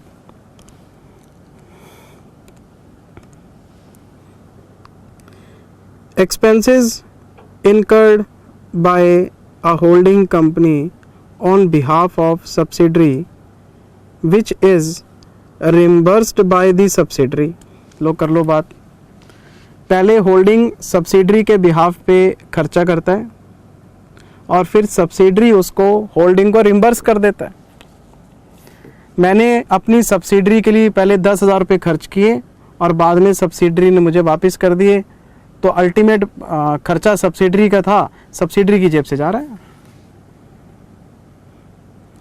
भाई सीधी सी बात है, मैं आर्टिकलशिप करता हूँ, मैं CA साहब के पास आर्टिकलशिप करता हूँ, मैं पूरा महीना अपनी जेब से कन्वेंस का खर्च करता रहता हूँ, डायरी लगा रखी है, महीने के एंड में मैं रिम्बर्स करा लेता हूँ, तो अल्टीमेट बर्डन तो प्रिंसिपल के ऊपर ही पड़ी ना। हमने प्रिंसिपल के बिहाफ पे पहले कन्वेंस चार्जेस खर्च किए और बाद में रिम्बर्स करा लिए, हमें हमारा पैसा वापस मिल गया, हमारी पोजीशन क्लियर है जी, 0। जितने पैसे गए थे वो वापस आ गए, ना हमें कोई फ़ायदा हुआ ना कोई नुकसान हुआ। लेकिन प्रिंसिपल साहब को जब रिम्बर्समेंट देना पड़ा तो वो अपने P&L में डाल के खर्चा बुक कर लेंगे। कुछ ऐसा ही केस होल्डिंग सब्सिडरी के केस में नज़र आ रहा है। होल्डिंग ने सब्सिडरी के बिहाफ पे एक्सपेंस किया और सब्सिडरी ने बाद में उसको रिम्बर्स किया। तो मुझे एक चीज़ बताओ, होल्डिंग की जेब से पहले पैसे निकले आउटफ्लो, फिर उसको पैसा वापस मिल गया इनफ्लो, तो उसका नेट इफेक्ट क्या है? 0। और इसका अल्टीमेट बर्डन किसके ऊपर पड़ने वाला है? सब्सिडरी के ऊपर पड़ेगा। जो खर्चा देगा वही तो बियर करेगा। अच्छा, क्वेश्चन क्या पूछना चाहता है? Whether in the separate books of the holding company the expenditure and related reimbursement of expense can be offset. Yes, कर सकते हैं, कोई चक्कर वाली बात नहीं है। यस, लेकिन कंडीशन ये है कि रिम्बर्समेंट ही होना चाहिए और रिम्बर्समेंट फुल अमाउंट का होना चाहिए, नहीं तो फिर नेट अमाउंट आपको कम दिखेगी। मान लो 10,000 रुपये मैंने खर्च किए, 8,000 रिम्बर्स हुए, तो इफेक्ट 2,000 का बचेगा, फिर मुझे 2,000 दिखाना पड़ेगा। 10,000 खर्च किए, 10,000 ही वापस आ गए, नेट इफेक्ट 0 है, तो ऑफसेट करके बैलेंस 0 हो जाएगा, ना P&L में आएगा ना बैलेंस शीट में आएगा। लेकिन ये रिम्बर्समेंट ही होना चाहिए। हम सब्सिडरी को कोई बेनिफिट नहीं दे रहे, उसके पास कैश की पोजीशन थोड़ी टाइट थी, हमने उसको एक बार से फाइनेंस कर दिया, पैसे वापस ले लिए, बात खत्म हो गई। तो अगर ये रिम्बर्समेंट ही है तो ऑफसेट किया जा सकता है और होल्डिंग कंपनी इसको 0 दिखा सकती, कोई चक्कर वाली बात नहीं।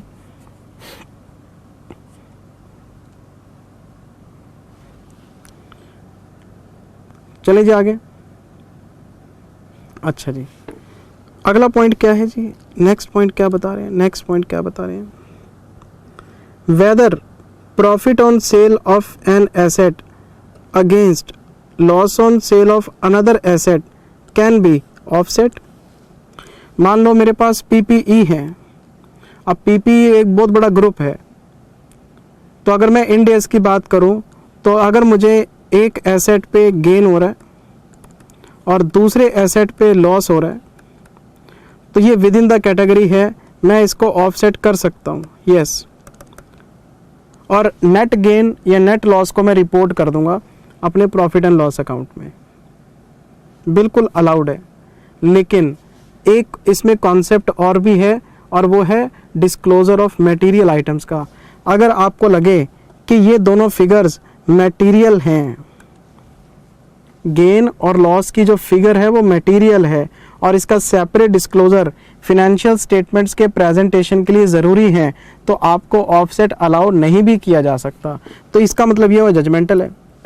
स्ट्रेट फॉरवर्ड मुझसे पूछेंगे, yes it is allowed because within the category we can offset gain or loss. लेकिन अगर अमाउंट मटेरियल है तो separate disclosure can be mandatory based on the circumstances. तो नॉर्मल फिगर है तो ठीक आप कर लो, सेट ऑफ कौन पूछ रहा है। लेकिन अगर आपको लगता है मटेरियल अमाउंट है फिर उस केस में आपको सेपरेट डिस्क्लोजर देना चाहिए। मान लो आपके पास कोई 15 लाख का प्लांट है, आग लग गई, जल गया, नुकसान हो गया, लॉस हो गया जी, तो आप इसको लॉस ऑन सेल तो नहीं बोल सकते ना, ये तो लॉस ड्यू टू फायर है। इसका सेट ऑफ आपको करने को मिलेगा नहीं क्योंकि मटेरियल आइटम है। आपने कोई डेप्रिशिएबल एसेट बेच दी, उस पर कोई आपको नॉमिनल सा नफ़ा नुकसान हो गया, क्योंकि मान लो मेरे पास एक कार है, मैं कार पे 15% के हिसाब से डेप्रिसिएशन लगाता आ रहा हूँ, तो मैंने गाड़ी जो मेरी बुक्स में 5 लाख की पड़ी है मैंने 480 की बेच दी, 20,000 का लॉस हो गया, नॉर्मल आइटम है। तो इस तरह के लॉस प्रॉफिट को आप with in the category set of offset कर सकते हैं। लेकिन कंडीशन एक है, पीपीई को आप इंटेंजिबल के साथ सेट ऑफ नहीं कर सकते। हाँ, इंटेंजिबल का एक टाइप और इंटेंजिबल का दूसरा टाइप आपस में ऑफसेट हो सकता है। इन्वेस्टमेंट को पीपीई से ऑफसेट नहीं कर सकते आप। हाँ, पीपीई 1, पीपीई 2, पीपीई की कैटेगरी में बहुत कुछ हो सकता है, आपको पता है, मल्टीपल फिक्स्ड एसेट्स हो सकते हैं, तो उसको आपस में ऑफसेट किया जा सकता है, लेकिन वो भी मटेरियल आइटम्स को नहीं। तो यहाँ पे सेल की बात कर रहे हैं, यहाँ भी सेल की बात कर रहे हैं, तो विद इन द कैटेगरी है तो कर सकते हैं आप। तो एक कैटेगरी को दूसरी कैटेगरी के साथ नहीं किया जा सकता, पहली बात। With in the category allowed है, लेकिन मटेरियल आइटम्स का फिर अलाउड नहीं है। एक और चीज पूछ रहा है हमसे, देखो, when services are rendered in a transaction with an entity and services are received from the same entity in two different arrangement, एक कंपनी से हम सर्विस ले रहे हैं और उसी कंपनी को सर्विस दे भी रहे हैं, तो वो हमारा डेटर भी बन गया, हमारा क्रेडिटर भी बन गया। Can the receivable and payables be offset? तो ये मैंने आपको 109 में पढ़ाया था, क्योंकि जो रिसीवेबल है वो आपका फिनेंशियल एसेट है और जो आपका पेबल है वो फिनेंशियल लायबिलिटी है। फिनेंशियल एसेट, फिनेंशियल लायबिलिटी का जो ऑफसेट है वो हम फिनेंशियल उसमें इंस्ट्रूमेंट्स पे पढ़ते हैं 109 में। तो वहाँ पे क्या बोला गया है, ऑफसेट आप कर सकते हैं, लेकिन इसमें दो बातें थी। पहला, पार्टीज के पास ऑफसेट करने का लीगल राइट होना चाहिए, मतलब ये दोनों पार्टियां लीगली राइट रखती हैं अमाउंट जो लेना देना है उसको सेट ऑफ करने का। और दूसरा, टाइमिंग मैच करनी चाहिए, ये तो कभी कभार इंटरेस्ट फैक्टर का फर्क पड़ जाता है फिर। तो लीगल अगर राइट है पार्टीज के पास ऑफसेट का कि मैंने किसी बंदे से 2 लाख लेने हैं और 1.5 लाख देने हैं और मैं अपना पैसा काट के बाकी पैसा ले सकता हूँ या अपना पैसा काट के बाकी पैसा दे सकता हूँ, आप कर लो ऑफसेट। तो यहाँ पे आपको लीगल राइट्स देखने पड़ेंगे पार्टीज के। लेकिन अगर आप नॉर्मल सिचुएशंस की बात करो तो ऑफसेट अलाउड ही होता है बेटी, है ना। इस बात का तुक नहीं बनता कि पहले मैं उनको पूरा चेक दूं फिर वो मेरे को चेक रिलीज करें, हम नेट ऑफ कर लेते हैं, काट सकते हैं उसमें। लेकिन आपने पेपर में वो लीगल राइट वाली बात लिख के आनी है जो हमने 109 में पढ़ी थी ऑफसेट के केस में। तो ये तीनों बातें इन्होंने यहाँ पे एक्सप्लेन की हुई है। देखो आप, मैं आपको आरटीपी का आंसर दिखा देता हूँ।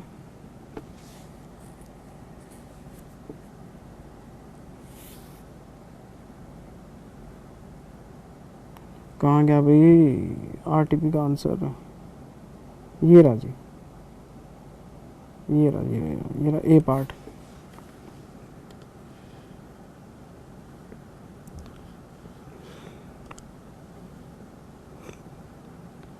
Between the holding and subsidiary, company needs to be considered.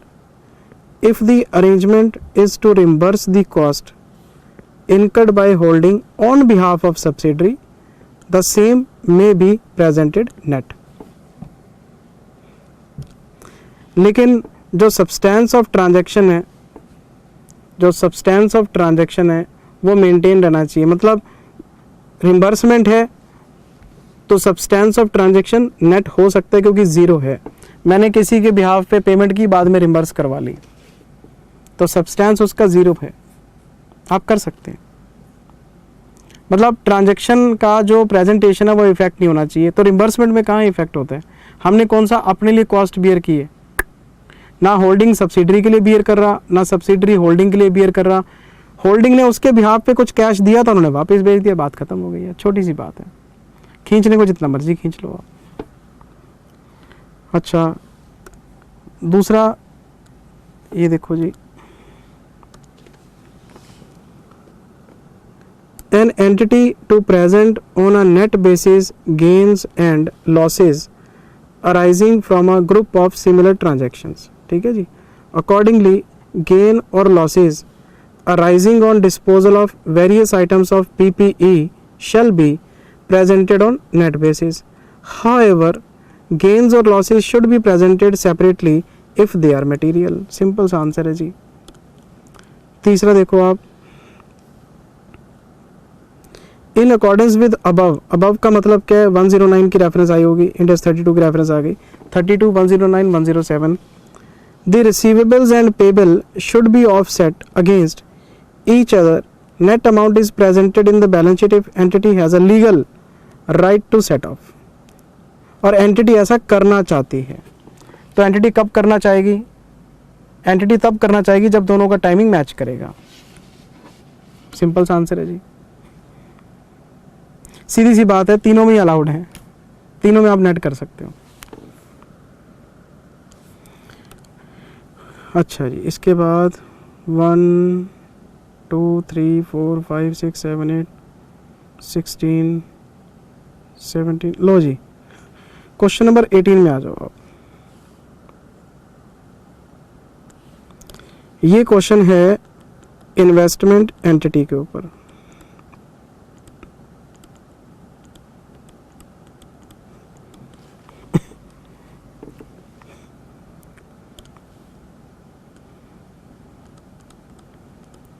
Lecture number 15 IND-AS 110।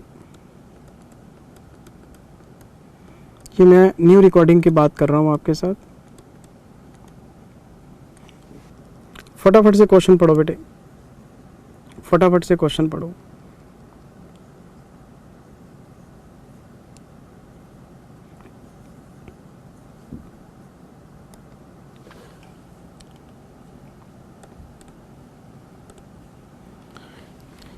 मैंने आपको इन्वेस्टमेंट एंटिटी के बारे में IND-AS 110 के लेक्चर नंबर 15 में, मतलब पूरे एक लेक्चर में हमने इन्वेस्टमेंट एंटिटी पे बात की थी कि इन्वेस्टमेंट एंटिटी का काम है लोगों का पैसा इन्वेस्ट करना,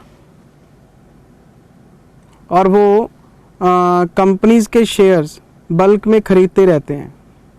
भी जब अपना, मान लो मैं म्यूचुअल फंड हूँ, मैंने अपना पैसा म्यूचुअल फंड को दिया, म्यूचुअल फंड ने वो क्या करा, पैसा स्टॉक्स में लगा दिया, तो वो उनका काम है, वो टाइम टू टाइम क्या करते रहते हैं, स्टॉक लेते रहते हैं, बेचते रहते हैं, लेते रहते हैं, बेचते रहते हैं। तो आपको बताया था कि अगर कोई एंटिटी इन्वेस्टमेंट एंटिटी है तो उसके पास अगर किसी कंपनी के कंट्रोलिंग इंटरेस्ट के शेयर्स भी हों तो भी कंसोलिडेशन उसके लिए एग्जम्प्टेड है। ये मैं बेसिक रूल्स की बात कर रहा हूँ।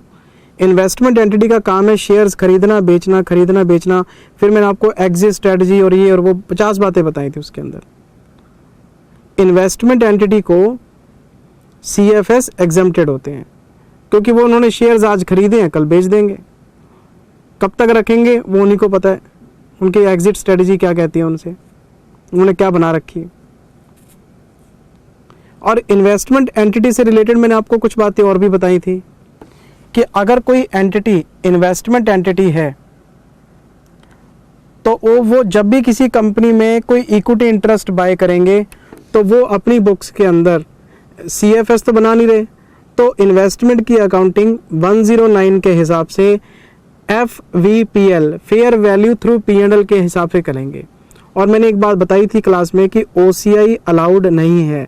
किसी भी इन्वेस्टमेंट एंटिटी को अपने इन्वेस्टमेंट्स की वैल्यूएशन के लिए OCI अलाउड नहीं है। वैसे हम 109 में पढ़ते हैं कि इक्विटी इंस्ट्रूमेंट के लिए आप P&L और OCI जो कि नॉन रिसाइकिलेबल होता है, आप दोनों में से एक चूज कर सकते हैं। लेकिन इन्वेस्टमेंट एंटिटी अगर इक्विटी इंटरेस्ट बाय करती है OCI नहीं लगा सकती, वो सिर्फ P&L। फिर हम उस क्लास में जैसे से आगे बढ़े थे, फिर मैंने आपको एक बात बताई थी कि मान लो जी मेरे पास कोई इन्वेस्टमेंट है ऑलरेडी, मेरे पास ऑलरेडी एक सब्सिडरी है और मैं CFS बना रहा हूँ।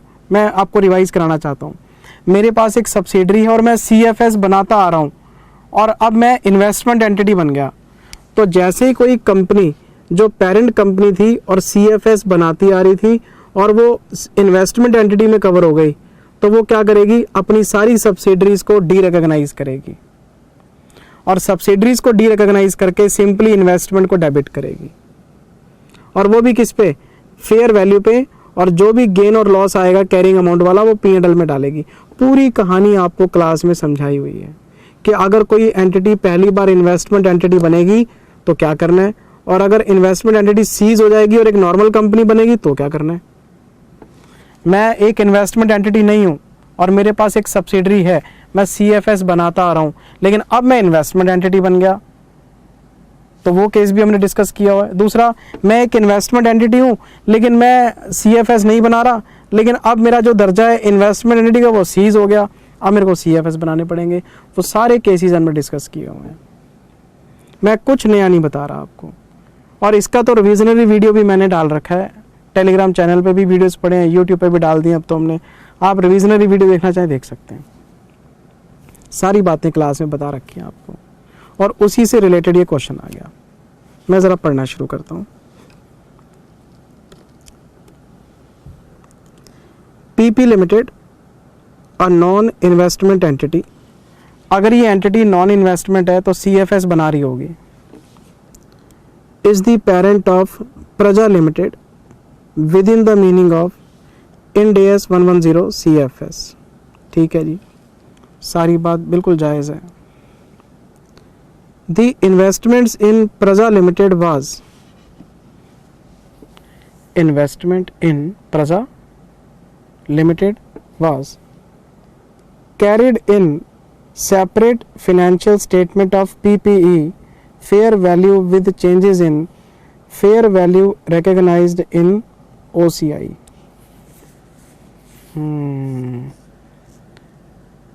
होल्डिंग कंपनी ने एक सब्सिडरी ऑन कर रखी है प्रजा और वो CFS बना रहे हैं, बिल्कुल ठीक बात है, लेकिन वो अपने SFS के अंदर इन्वेस्टमेंट इन सब्सिडरी को OCI मॉडल के हिसाब से वैल्यू कर रहे हैं। तो अगर ये नॉन इन्वेस्टमेंट कंपनी है तो दोनों बातें ठीक है, CFS बनाना भी ठीक है और SFS में OCI चूज किया वो भी ठीक है। 109 परमिट करता है एक आम कंपनी को अपने शेयर्स की वैल्यूएशन करने के लिए OCI, पर वो नॉन रिसाइक्लेबल होता है सर। अच्छा आगे, on 1 April X2 PP limited qualifies as one that is an investment entity. लो कर लो बात 1/4 X2 को ये बन गया इन्वेस्टमेंट एंटिटी, और जैसे ही ये इन्वेस्टमेंट एंटिटी बनेगा दो बातें होंगी, सब्सिडरी को डी रिकॉग्नाइज करना पड़ेगा CFS में क्योंकि CFS बनने बंद हो जाएंगे, और दूसरी एक और बात होगी, जो इसके SFS हैं सेपरेट फाइनेंशियल स्टेटमेंट उसमें OCI बंद हो जाएगा क्योंकि P&L मॉडल लगेगा अब, और जो OCI इसने बना रखा होगा वो नॉन रिसाइक्लेबल है, वो रिटेन्ड अर्निंग में रखेंगे हम, और जहां से इन्वेस्टमेंट एंटिटी बनेगा वहां से P&L मॉडल लगाना स्टार्ट करेंगे हम। क्योंकि इक्विटी इन्वेस्टमेंट्स का जो OCI वो तो नॉन रिसाइक्लेबल होता है, वो रिटेन अर्निंग्स में पड़ा रहेगा। अच्छा देखना पड़ेगा जी क्वेश्चन आगे क्या कहते हैं।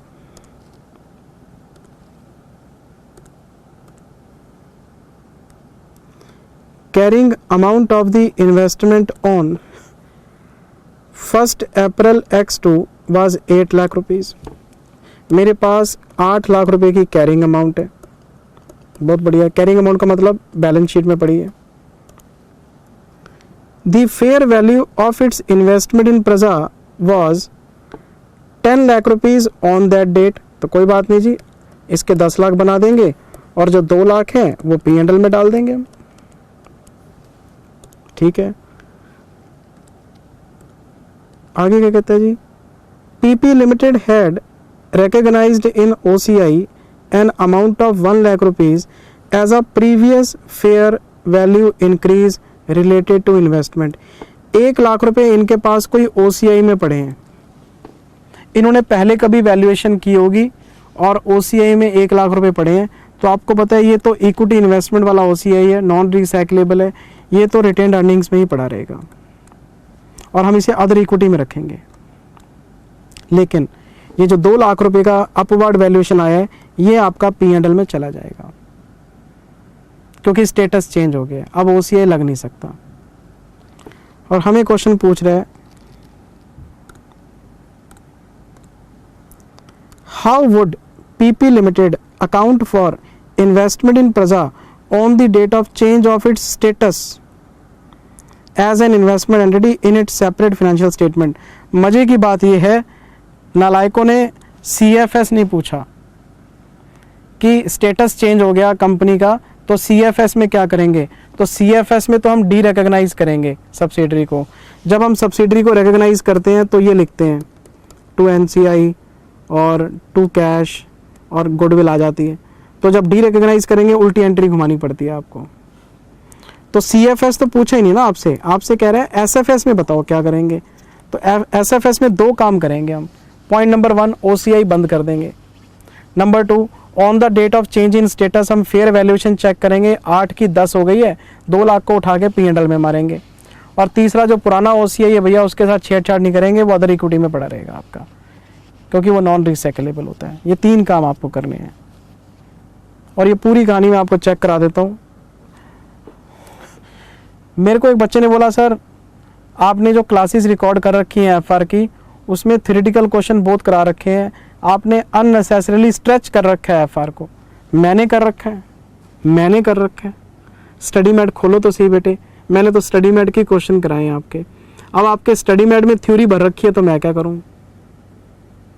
और एक बात और बता देता हूं, इस बात की कोई गारंटी नहीं है कि पेपर में प्रैक्टिकल आएंगे, तो कोई उल्टी सीधी स्ट्रेटेजी मत बनाना। प्रैक्टिकल्स की प्रैक्टिस अच्छे से करनी चाहिए, लेकिन जो थ्योरेटिकल एस्पेक्ट है अगर 5-5 नंबर के क्वेश्चन पेपर में आ गए तो भैया वहां पे मेरे को मत ब्लेम करना फिर आप, क्योंकि मैं आजकल बड़े शॉर्टकट्स देख रहा हूं। मतलब बच्चे स्ट्रेटजी पे काम कर रहे हैं, मैं उनको शॉर्टकट स्ट्रेटजी मिल जाए, 6 क्वेश्चन आने हैं, 6 में से भैया बस पता लग जाए कौन कौन से क्वेश्चन आने हैं, उतना पढ़ के जाएंगे। जरूरी नहीं है बेटे कि पेपर आपकी एक्सपेक्टेशन के हिसाब से आए। देखो जुआ है, आ भी सकता है और नहीं, अगर आ गया फिर तो नंबर पूरे खुल के मिलेंगे आपको, नहीं आया तो फिर किस्मत की बात है। देखो वो रिस्क आपका है, मेरा काम है स्टडी मेट कराना, RTP MTP वो मैं सारा करा रहा हूँ आपको। और मैंने आपको मार्क्स की वेटेज भी बता रखी है कि कौन से सेक्शन की कितनी वेटेज है पेपर में। अब स्ट्रेटजी उसके बाद अगर आप लगाते हैं तो भाई आपका रिस्क है, मेरे को ब्लेम मत करना बाद में, जो कि करना ही है आपने, है ना। बच्चा पास होता है और फेल होता है और रैंक आता है, अल्टीमेट बात सच ये है कि वो स्टूडेंट का ही है सब कुछ, हमारा उसमें कंट्रीब्यूशन 0 है। हमने तो सबको पढ़ाया, कुछ बच्चे रैंक ला रहे हैं, कुछ बच्चे बहुत अच्छे मार्क्स स्कोर कर रहे हैं, कुछ बच्चे फेल हो रहे हैं। तो अगर हमारी टीचिंग में दम होता तो सारे ही पास हो जाते। तो मतलब कहीं ना कहीं बच्चे के एफर्ट्स में ही प्लस माइनस है। टीचर अच्छा है, स्टूडेंट मेहनती नहीं है तो रिजल्ट नहीं आएगा। स्टूडेंट बहुत अच्छा है, उसको गाइडेंस प्रॉपर नहीं मिली तो भी रिजल्ट नहीं आएगा। एक टीचर अच्छा है और स्टूडेंट भी अच्छा है तो बच्चे ने पास होना ही होना, उसको कोई रोक नहीं सकता, है ना।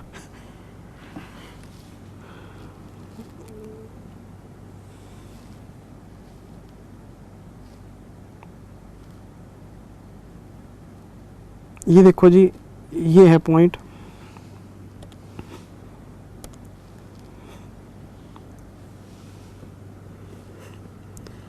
The difference between new carrying amount and the carrying amount of the investment on the change will be recognized in P&L.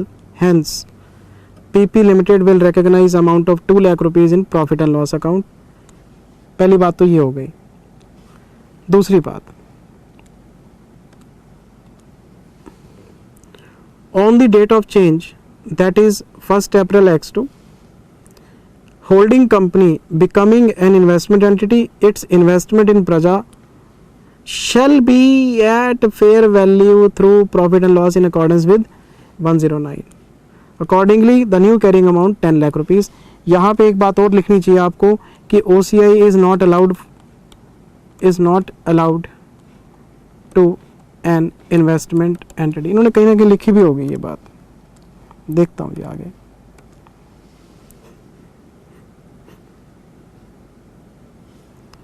One 109 ये बात कहता है कि amounts presented in OCI shall not be subsequently transfer to profit and loss account, क्योंकि non recyclable होता है. However, the entity may transfer the cumulative gain or loss within equity. वो other equity में पड़ा रहेगा. अच्छा जी, और The company shall not reclassify OCI to FVPL. वही बात दोबारा लिख दी इन्होंने कि कंपनी क्लासीफाई नहीं कर सकती OCI को P&L में, तो ये अदर इक्विटी में रखेंगे, ये अदर इक्विटी में रखेंगे. और ये डिस्क्लोजर है जी, 10 लाख की इन्वेस्टमेंट है और 2 लाख का P&L है. अगर आप ये वाला पार्ट नहीं भी लिखेंगे तो भी चलेगा, कोई चक्कर वाली बात नहीं है. जब ऊपर सारी कहानी लिखा दी हमने, मैंने पूरा क्वेश्चन समझा दिया, उसी के ऊपर बेसिस पे आंसर बनाओ.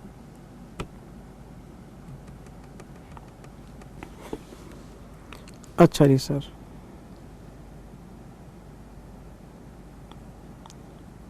और कौन सा क्वेश्चन रह गया हमारे पास है जी? क्वेश्चन नंबर 19 इंड AS 110 का क्वेश्चन है जी 19. और आप देख लो ये भी थ्योरी पे आया हुआ है.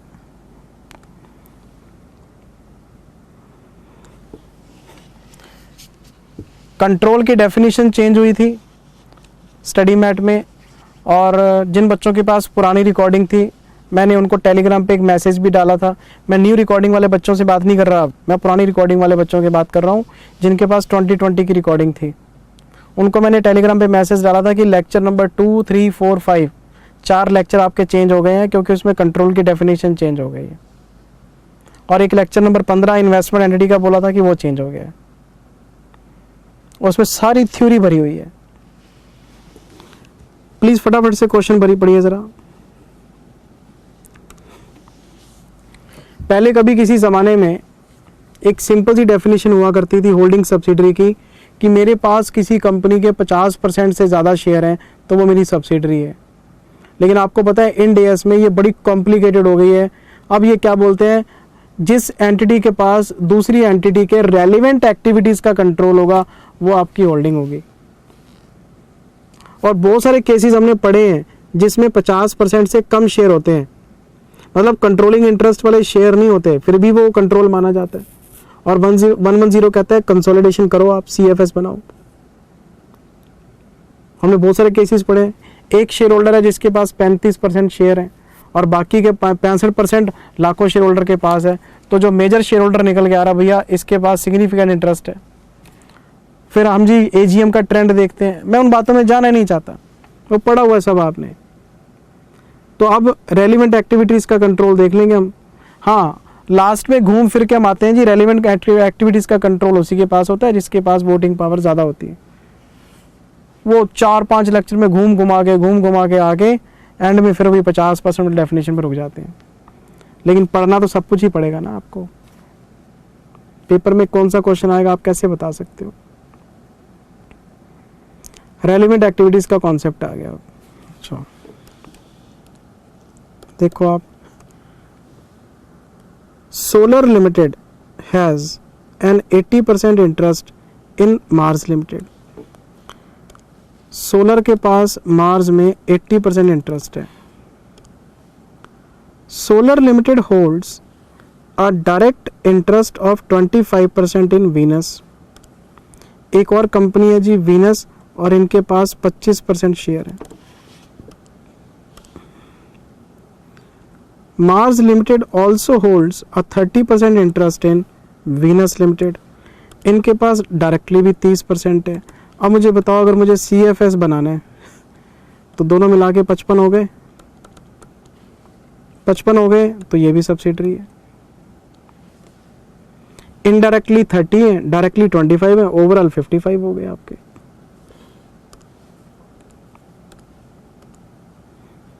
जिंदल सर ये तो चेन होल्डिंग वाली बात हो गई, बिल्कुल हो गई। The decisions concerning relevant activities of Venus require a simple majority of the votes. तो सिंपल मेजॉरिटी हो गई आपकी, 25 और 30 55 हो गए, तो सोलर के पास है कंट्रोल। How should Solar Limited account for investment in Venus Limited in its CFS? हम इसको सब्सिडरी की तरह ट्रीट करेंगे। We will treat it as a subsidiary.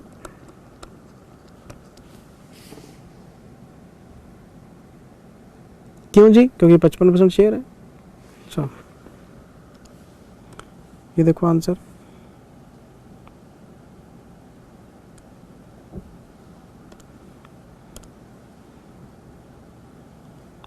Solar Limited controls 55% voting power of the Venus. As the decisions concerning relevant activities of Venus require a simple majority, Solar Limited controls Venus Limited and should therefore consolidate in 110. हाँ, जब इसकी हम CFS बनाना start करेंगे तो फिर हम वो chain holding में हमने जो NCI की कैलकुलेशन वाला नेट फंडा पड़ा था वो कर लेंगे हम। जब हम CFS बनाएंगे तो चेन होल्डिंग की तरह कर लेंगे। लेकिन अगर आप बात करो जी सब्सिडरी है, बिल्कुल है, 25 और 30 55% वोटिंग पावर है मेरे पास। हो गया सर? हो गया और क्या। चलो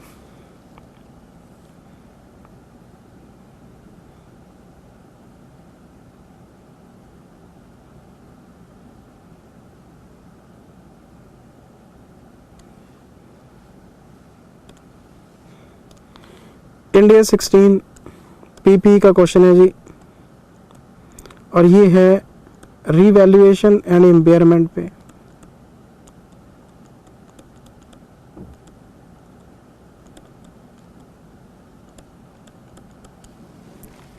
ये है रीवैल्यूएशन एंड इम्पेयरमेंट, पहले अपवर्ड फिर डाउनवर्ड। जब अपवर्ड जाएगा तो रीवैल्यूएशन रिजर्व खुलेगा, डाउनवर्ड जाएगा तो इम्पेयरमेंट कहलाएगा। इम्पेयरमेंट को सीधा P&L में लेके नहीं जाएंगे, पहले रीवैल्यूएशन रिजर्व एडजस्ट करेंगे जितना पड़ा है, और अगर एक्सेस इम्पेयरमेंट होगा वो P&L में जाएगा। सारी बातें पता है सर आपको, पहले अपवर्ड फिर डाउनवर्ड। हमने पढ़ा हुआ है पहले डाउनवर्ड फिर अपवर्ड, सब केसेस पढ़े हुए हैं। ये 16 में भी कवर होता है, 36 में हम और डिटेल में पढ़ते हैं।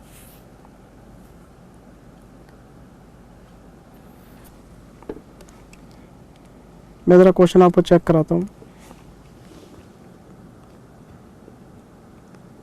Company had purchased a machinery on 1 April X1 for 30 lakh rupees.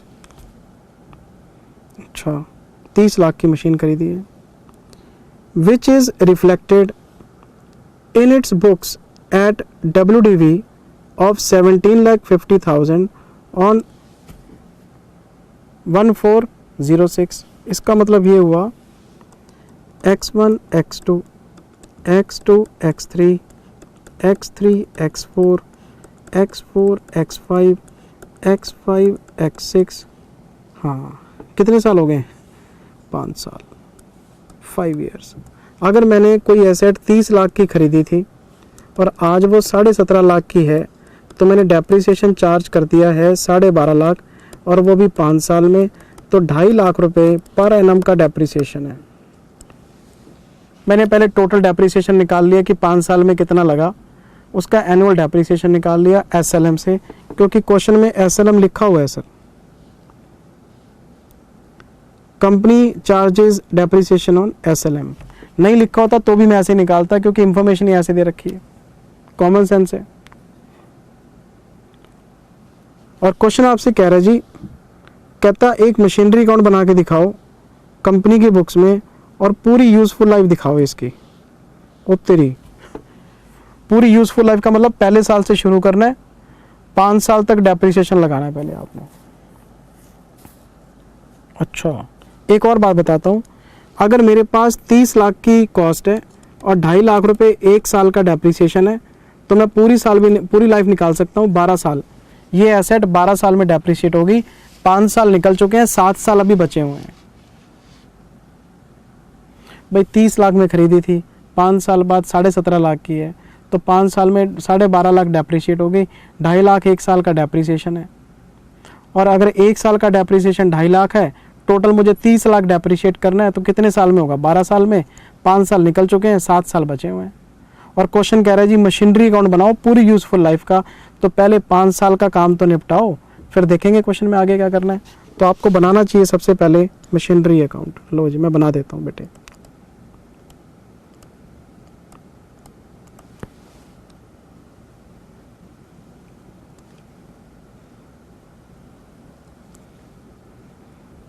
एक पेज पे तो मशीनरी अकाउंट बना लो, अगले पेज पे वर्किंग नोट्स बना लो।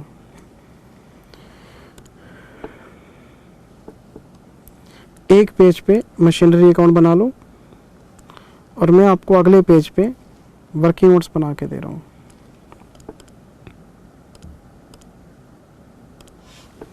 Working note 1,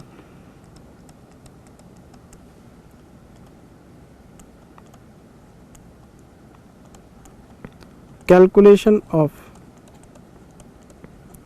total depreciation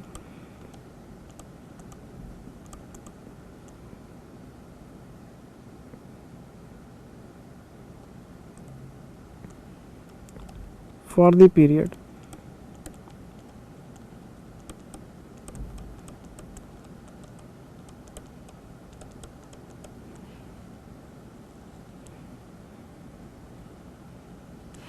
x1 x2 x2 x3 x3 x4 x4 x5 और x5 x6। कई बार आसान क्वेश्चन में भी गलती हो जाती है।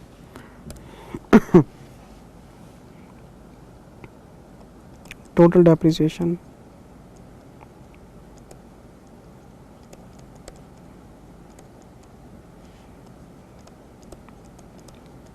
During 5 years।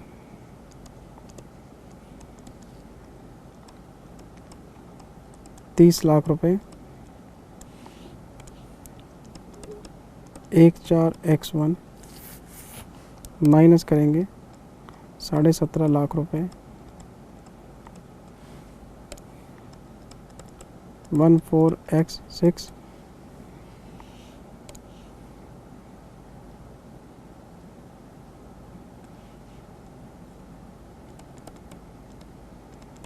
Difference in carrying amounts.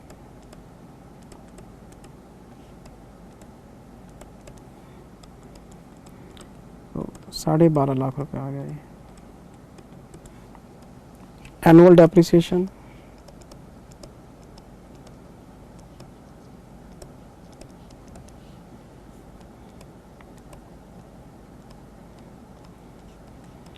$12.5 lakh को अगर मैं डिवाइड करता हूँ 5 ईयर से, तो 2,50,000 पर एनम आ जाएगा। मुझे एक वर्किंग नोट और बनाना चाहिए।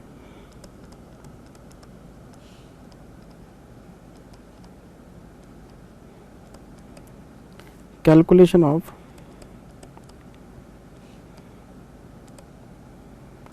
Total useful life of asset.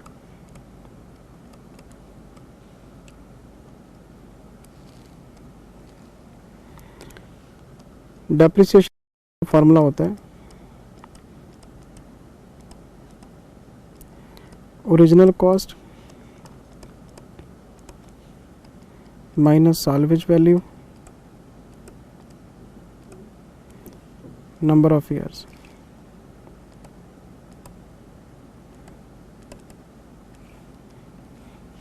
Depreciation है 2.5 लाख का,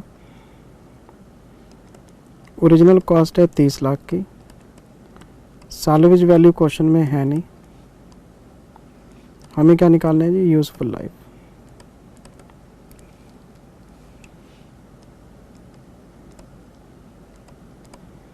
तो यूजफुल लाइफ आ जाएगी 12 साल, 12 ईयर्स।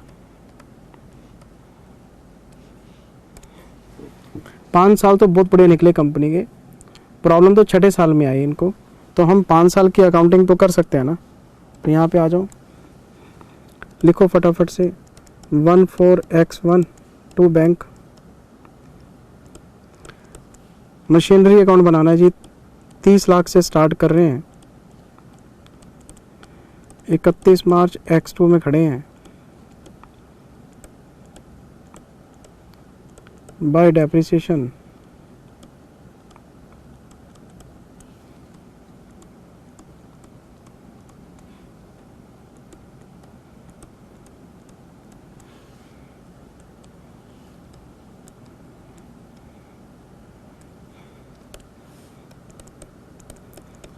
वन फॉर x2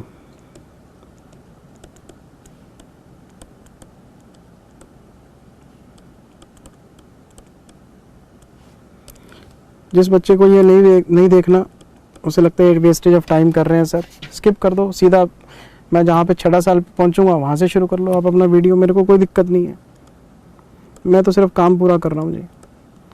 अगर क्वेश्चन स्टार्ट कर लिया है तो फिर काम पूरा कर लेते हैं। अगर वैसे ही बताना होता तो ऊपर से मैं वैसे ही बता देता आपको। So if you don't want to see this working, no issue, you can skip this part.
लो जी, यहाँ से क्वेश्चन स्टार्ट होता है अपना।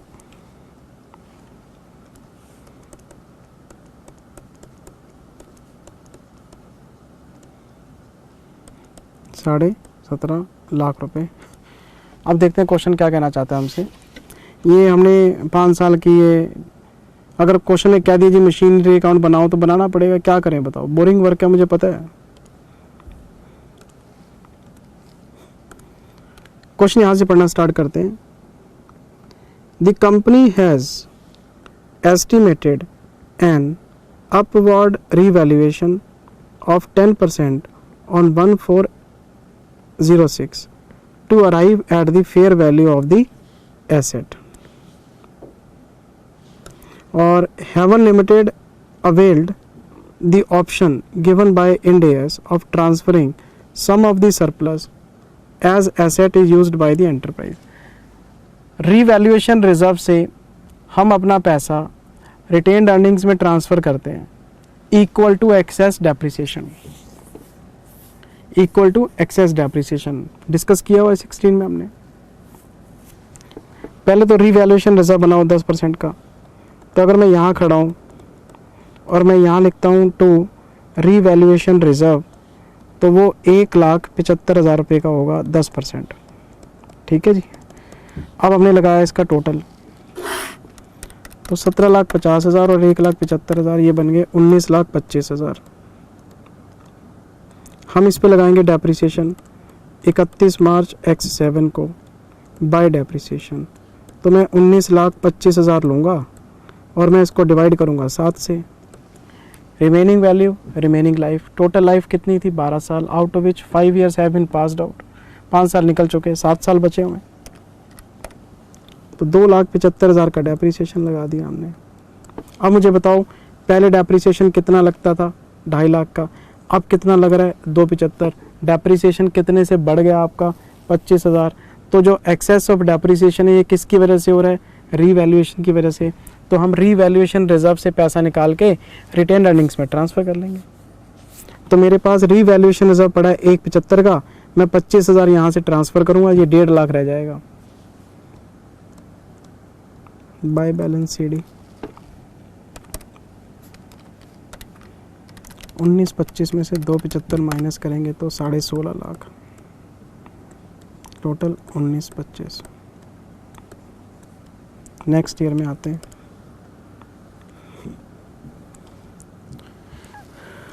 एक 4/2007 को टू बैलेंस PD 16.5 लाख रुपए।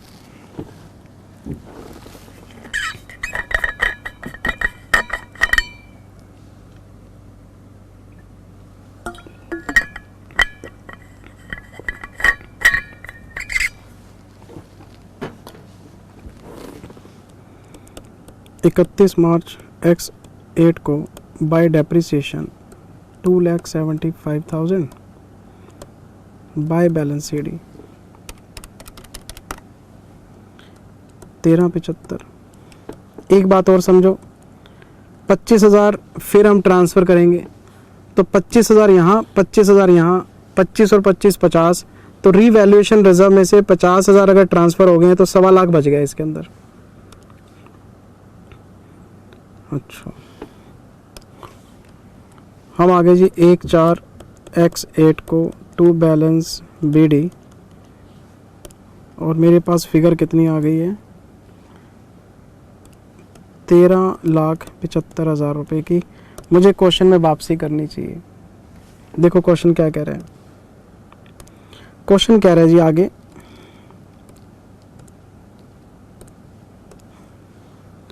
ऑन 14X8, हम खड़े हैं X8 में 1375 की कैरिंग अमाउंट के साथ और 1.25 लाख रुपए के रीवैल्यूएशन रिजर्व के साथ हम खड़े हैं। Machinery was revalued downward by 15%। कर लो बात, 13,75,000 का करो जी 15%। The company also reestimated the machinery's remaining life to be 8 years। उत्तरी पहले 12 साल थी, 12 में से 5 निकले, फिर 2 साल और निकल गए, 6th और 7th।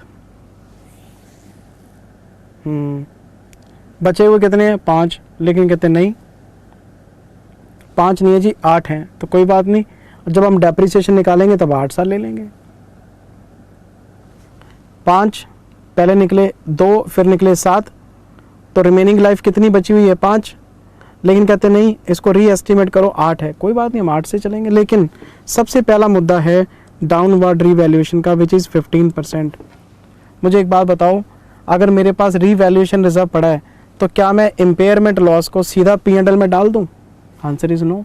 मैं पहले रीवैल्यूएशन रिजर्व से सेटअप करूंगा और अगर नहीं हो पाया तो P&L में डाल दूंगा, क्योंकि इम्पेयरमेंट लॉस तो जाते हैं P&L में। तो मैं यहाँ पे क्या करने वाला हूँ, 1/4/X8 को लिखूंगा by revaluation reserve by impairment loss. P&L लिख देता हूँ तो थोड़ा सा क्लियर हो जाएगा आपको, बाय P&L। अब ये कैसे आया, ये देखो, वर्किंग नोट बना के दिखाता हूँ।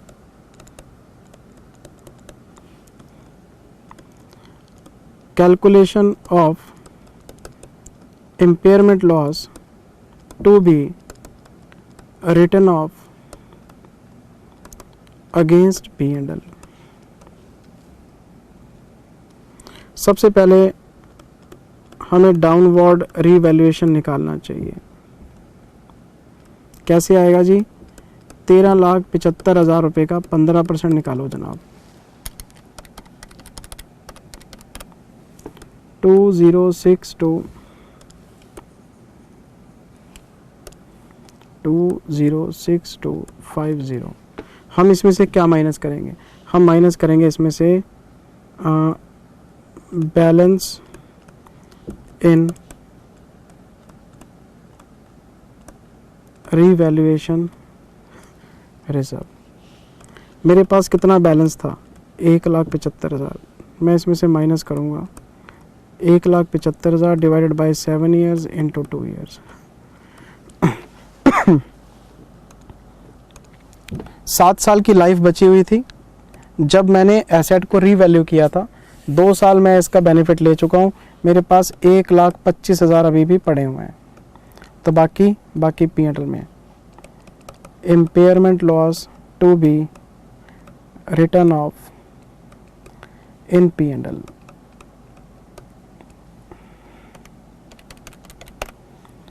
$81,250। इसको उठा के P&L में मारेंगे तो मैं 2 मिनट का काम है जी। ये लो 1,25,000 81,250। अब 31 मार्च X9 को 81,250 31 मार्च X9 को बताओ जी क्या लिखें? Bye depreciation. 13,75,000 में से 15% पहले माइनस करो, ये बच गया मेरे पास, डिवाइड करो 8 से,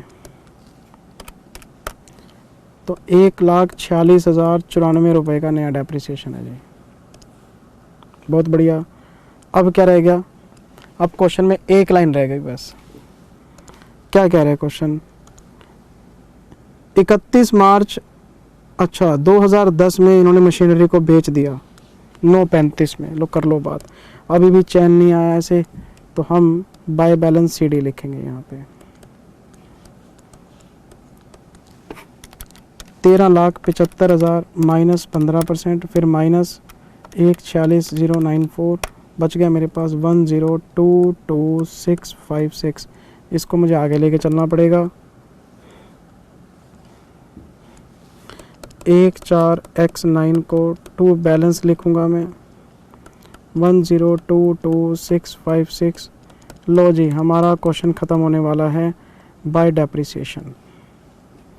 1,46,094 बाय बैंक, 9,35,000 रुपये। नफ़ा नुकसान निकाल लो बस। 1,46,094 plus 935 total minus 1,02,2656 to gain on sale. Balancing figure 58,438। लो जनाब, 10 साल की अकाउंटिंग करवा ली भाई ने हमसे, और फ्री में, और कोई पैसे भी नहीं मिले हमें। 10 साल का खाता बनवा लिया हमसे। और अगर वही चीज़ आप RTP में देखते हैं, वही इसका जो सॉल्यूशन है,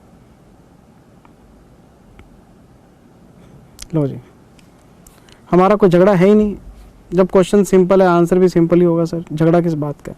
ये इन्होंने वही लास्ट में प्रॉफिट निकाल लिया, डेप्रिसिएशन है, ये सेल है, और ये वर्किंग है। ये मैंने आपको बेटे RTP के सारे क्वेश्चन करा दिए, अब आप देख लेना।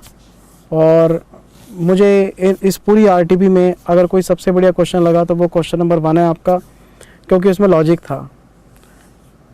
जॉइंट वेंचर ना होके बिजनेस कॉम्बिनेशन बन गया उसके अंदर। तो क्वेश्चन नंबर 1 ढंग से रिवाइज कर लेना, बाकी तो सब सिंपल ही है क्वेश्चन सारे। Thank you very much, take care, bye bye, love you all, take care, bye bye. MTP आएगी तो MTP का वीडियो भी मैं आपको दे दूंगा। Thank you, bye bye.